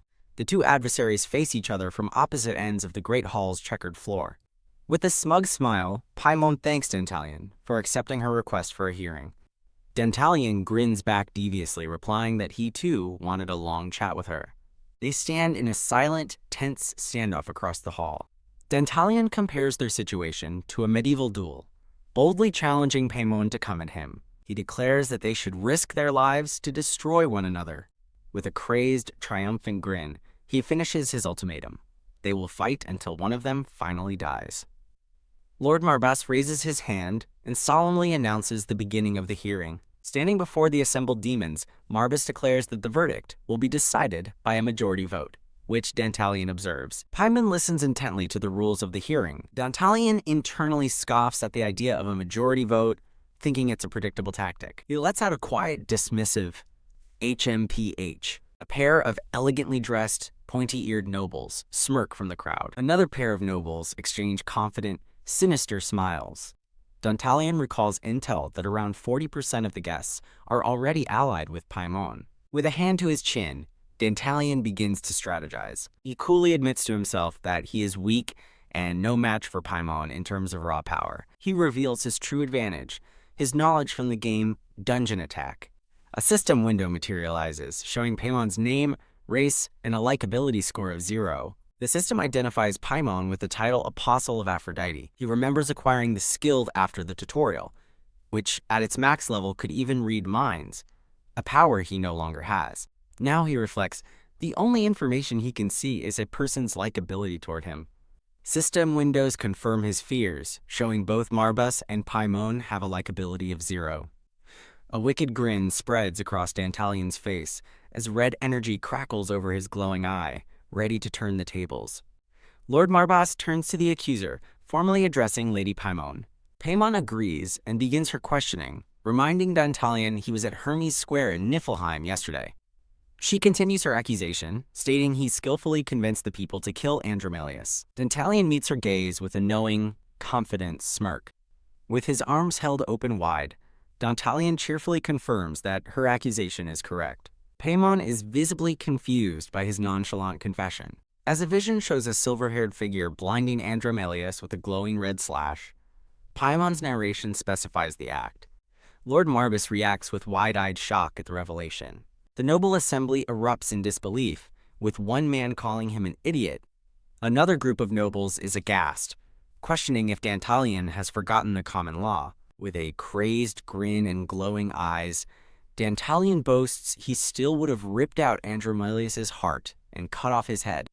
Paimon stares, completely stunned by his brazen and violent declaration. The entire crowd, including a speechless Lapis, is frozen in shock. Ping. System notifications announce that both Baron Gilbert's and Demon Angola's favorability have decreased. A furious Ivar demands to know if Dantalian has completely lost his mind. Ping. A system window confirms that Demon Lord Paimon's favorability towards Dantalian has dropped by 10. Holding a fan to her face, Paimon coldly warns him to be more careful with how he speaks. Ping, ping, ping. Dantalian declares he can't do that, as Paimon stares in disbelief, her likability score flashing as 0. With a wicked grin, Dantalian vows to provoke her over and over again. He throws his arm up and furiously shouts that all those who stand in his way deserve to die. Stunned nobles look on, one demanding to know what he just said. Another pair of nobles wonder if he's gone completely insane. Ping. A flood of notifications shows his favorability dropping, with nobles Calbus, Zabal, Gelm, and Langris. Snapping her fan shut, an enraged Paimon shouts that he's going too far, reminding him Andromelius was one of them. Dantalian smirks deviously, stating that he agrees with Lady Paimon's opinion. However, Marbas angrily declares that such trash is not one of them, a sentiment Paimon shares, calling him a disgrace. Red energy crackles around Dantalian's hand, as he venomously states that while Andromelius can be killed, he can't be dead enough. He continues his curse, hoping the demons of hell will torture his soul. He finishes his tirade, wishing for Andromelius's soul to be violated for all eternity. He pauses for a moment, ominously adding, and honestly, looking directly at Paimon, Dantalian declares that he is sick of her protecting that trash. His eyes glowing red from the shadows, he addresses her directly by name, Paimon. Utterly flabbergasted by his disrespect, Paimon can barely manage to gasp, "How?" Ping. The system announces a massive blow to their relations as her favorability drops by 40. Paimon furiously demands he change the way he speaks immediately, as the crowd recoils in shock. The assembled nobles stare in utter disbelief at Dantalian's audacity. Ping, ping, ping. The sound of his reputation plummeting echoes through the hall. A cascade of red notification boxes and pinging sounds fills the air, signaling widespread disapproval. Dantalian and Paimon face off, a system window between them confirming her likability is 0 as the pings continue. Ping. Another notification appears, showing Lord Marbas's favorability has also decreased by 10. Lord Marbas sternly reminds Dantalian that this is a noble place and orders him to watch his mouth. Dantalian merely replies with a dark, confident smile. Bowing with his hand over his heart, he offers a mocking and insincere apology. He chuckles to himself, thinking that this is fine for now. He reveals internally that provoking the crowd is not his true goal. With a calculating glance, he silently wonders how his opponent will react. He mentally congratulates himself for landing a good hit on Paimon, who seethes with rage. A fractured red sigil glows ominously, signaling a new phase of his plan. He thinks to himself that this was his intention from the very beginning. His thoughts drift as he prepares to reveal his true objective. His eyes fixed on a smirking, white-haired demoness, Dantalian reveals his true target, Barbatos. Ping, ping, ping. A flood of red notifications confirms his favorability with numerous nobles is plummeting. With red energy crackling in his eye, Dantalian internally confirms his strategic goal. A system window flashes with a stunning reversal. Demon Lord Barbatos's likability has increased by 50. A delighted laugh echoes through the hall as Barbatos acknowledges that she is indeed his target. Holding a bottle with a wicked grin, Barbatos reminds him that the winner will be decided by a majority vote. Dantalian's gaze intensifies as he mentally calculates the political divisions in the room. He breaks it down. 40% are with Paimon, 20% with Marbas, and the remaining 40% are allied with Barbatos. He concludes his assessment with a sharp-toothed grin, knowing that winning Barbados' support is absolutely crucial. He reflects on his calculated provocations, recalling how he deliberately called Andromalius trash and boasted about killing him. His internal monologue recaps his grand performance, answering Paimon's questions with rage and disrespect to sell his narrative. It was all a meticulously crafted act designed to get on Paimon's nerves, and it succeeded beautifully. From across the hall, Barbatos watches the unfolding drama between Dantalion, Paimon, and Marbas. Dantalion recalls that Barbatos likely wanted to deal a blow to Paimon herself, creating the perfect opportunity. A knowing, confident smile spreads across Dantalion's face as his plan continues to unfold perfectly. His focus sharpens, his internal monologue honing in on his primary adversary, Paimon. Standing alone on the checkered floor, Dantalion bows his head, adopting a posture of contrition. He turns and formally addresses Lady Paimon from across the hall. Paimon reacts with visible confusion, caught off guard by his sudden change in demeanor. With a deep bow, Dantalion formally apologizes for his rudeness, extending his apology to everyone present. The sudden apology leaves two nobles completely stunned and asking what's happening. Another pair of nobles exchange confused glances, questioning why he would apologize now. Covering his face in feigned shame, Dantalion claims he is merely an immature man who can't control his emotions. He holds the pose, his face shadowed by his hand, projecting an image of deep regret. Lord Marbas silently observes the performance through his monocle, his expression thoughtful. Clutching his chest, Dantalion makes a solemn vow, declaring that he would never kill a child. His declaration leaves the assembled nobles utterly bewildered and speechless. Peeking through his fingers with a sharp, glowing gaze, Dantalion reveals Andromalius' number of known victims is no less than 54. A noble couple gasps in horror at the shocking revelation. Two more nobles are aghast, their faces pale with disbelief. He continues his expose, stating that among the victims were 12 children. With grim detail, Dantalion recounts a specific atrocity: Andromalius whipping a child to death in a drunken rage. He concludes his damning list by stating that these are only the cases they are aware of. The heavy accusations create a tense silence, separating the four main demon lords in the vast hall. Paimon remains silent, her expression unreadable as she processes the horrific claims. A grim-faced Lord Marbas demands to know if Dantalion's accusations are true. Dantalion confidently affirms the claims, stating that his vassal, Lapis, conducted the investigation. Lapis stands nervously in the crowd, her silent presence confirming his words. Watching this scene, she internally expresses relief that Andromalius was indeed a monster.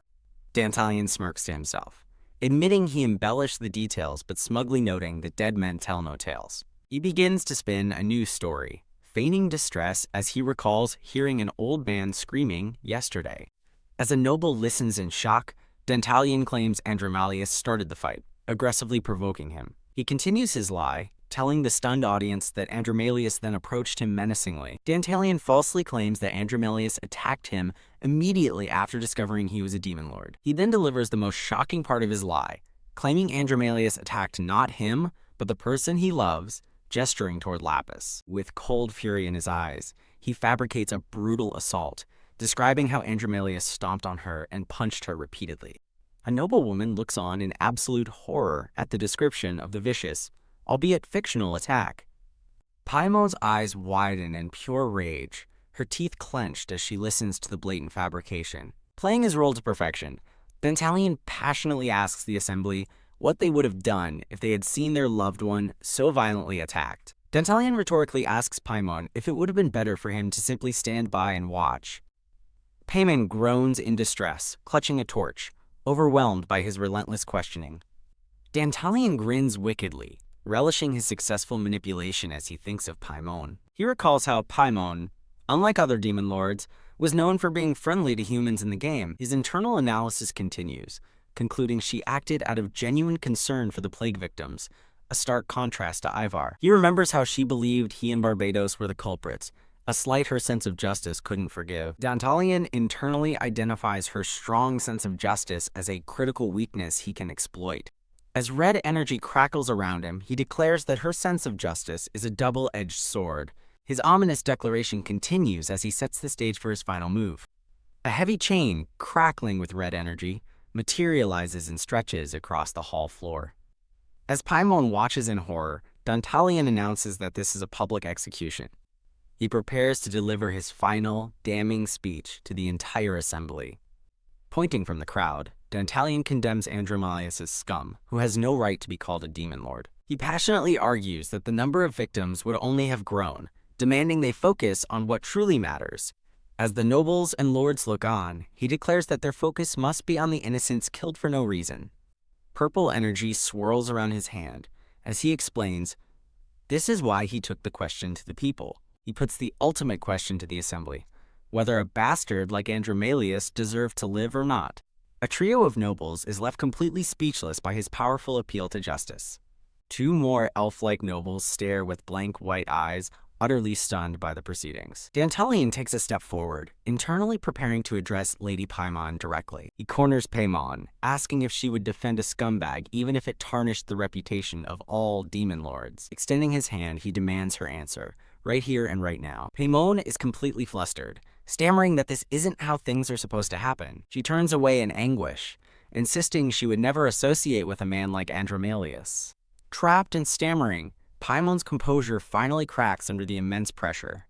The tension in the hall is palpable as Dantalion and Marbas stare each other down. Snap a sudden clap echoes as Barbatos gleefully applauds, thanking the 71st for getting rid of the pest. Barbatos laughs maniacally, turning to the crowd and asking if they don't all agree with her. A noblewoman and her companion watch in shock as Barbatos hijacks the trial. Barbatos now commands the floor, her laughter echoing as Dantalion's plan unfolds in a new direction. The white-haired elder demon lord is utterly bewildered by the sudden turn of events. Lapis, equally stunned, can only wonder what in the world is going on. Watching from the sidelines, Lapis is completely lost as the political theater escalates.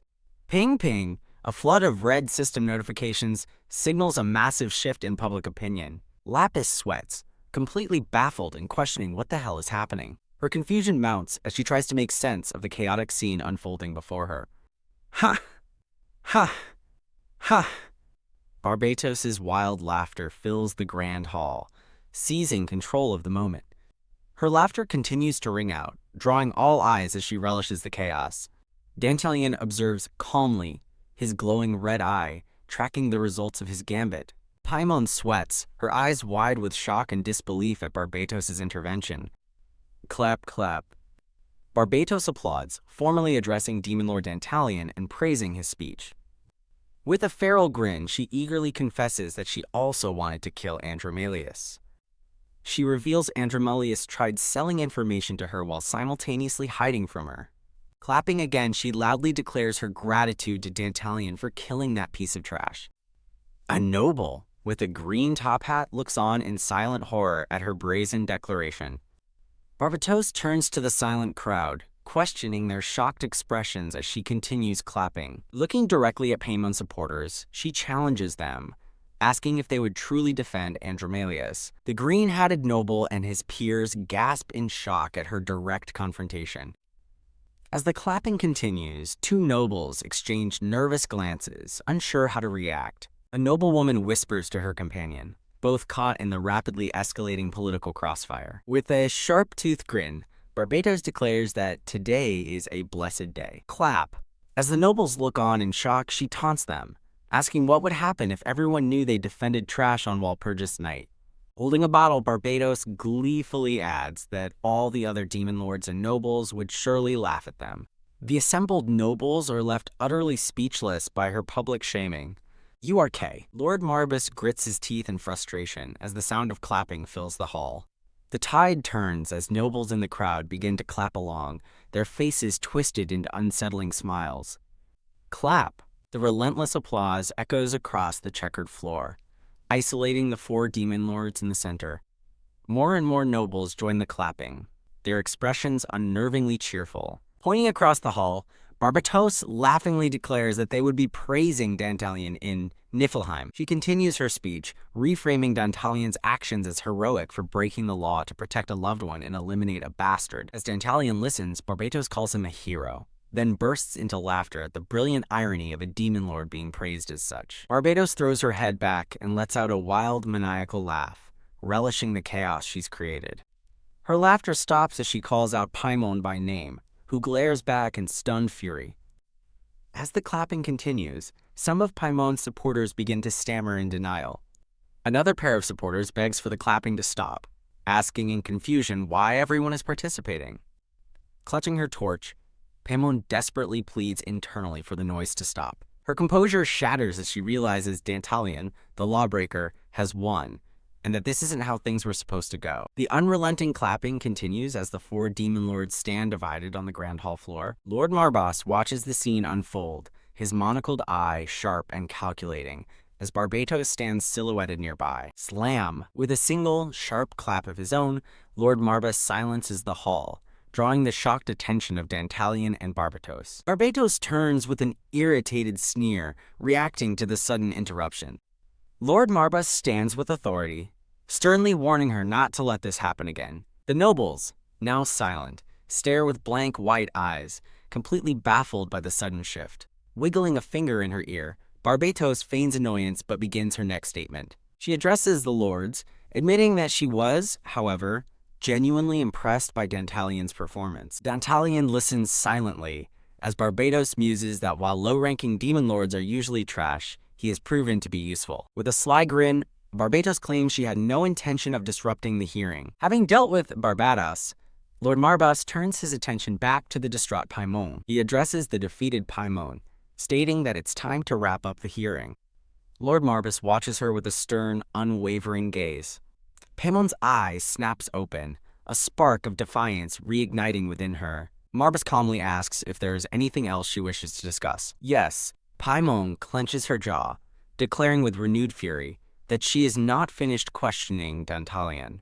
Marbas reminds Paimon that they have known each other for over 500 years and understand each other well. He calmly states that because of their history, he cannot understand why she would defend a man like Andromalius. Marbas concludes by pointing out that she would normally be the first to despise such a person. Thud, the argument hits home, and Paimon collapses to her knees in despair, muttering, "No, no, no." Overwhelmed by denial, she screams, "No!" into the empty hall. Barbatos smirks from across the floor, mockingly wondering why Paimon is making such a face. Paimon looks up from the floor, screaming at the other lords, asking what they find so funny. The four demon lords stand in a tense tableau on the checkered floor, Paimon kneeling in the center. Dantalion watches her coolly as she begins to address them all. Her face contorts with rage as she grits her teeth. A sinister purple energy erupts around her as she screams, accusing them of being the real villains. Her desperate accusation is directed at Lord Marbas, who looks down in surprise. From her position on the floor, Paimon confronts Lord Marbas directly. Her eyes are wide with manic despair, as her sanity finally cracks. Lord Marbas remains silent, his expression thoughtful, as he observes her complete breakdown. Dantalion stands impassively, watching the fruits of his manipulation unfold. A wicked smile spreads across Dantalion's face as he internally gloats that he knew this would happen to Paimon. As Paimon stands in the background, Dantalion looks on and internally decides it's about time to act. With glowing red eyes and a sinister smile, he relishes the moment, ready to spring his trap. Paimon gasps, her blue eyes wide with sudden shock and realization. Dantalion watches with a confident smirk as she turns and walks briskly away from him. She flees through the crowd of horrified, pale-skinned nobles with pointed ears. Now Dantalion says, as a menacing, shadowy figure rises from purple flames below. The red-haired demon lord Barbatos takes center stage, greeting the noble guests of Walpurgis Night. The crowd of nobles murmurs in shock at her sudden appearance. Barbatos begins her address, reminding the audience of the current plague sweeping the land. The assembled nobles stare in stunned silence, completely captivated by her speech. She describes the plague's rapid spread and the ever-growing death toll it has caused. Her eyes burn red as she reveals the horrifying truth. The plague was spread intentionally. A mustached noble cries out in utter disbelief at the shocking accusation. A white-haired elder with a red mark on his forehead sweats and grits his teeth in fear. As Lord Marbas and Lapis look on, Barbatos prepares to reveal the true culprit's name. Surrounded by red lightning, she points with a furious roar and screams, "Yeah!" Her accusation rings through the hall as she names the alleged culprit, Dantalion. Dantalion simply smirks, utterly unfazed, as if this was all part of his plan.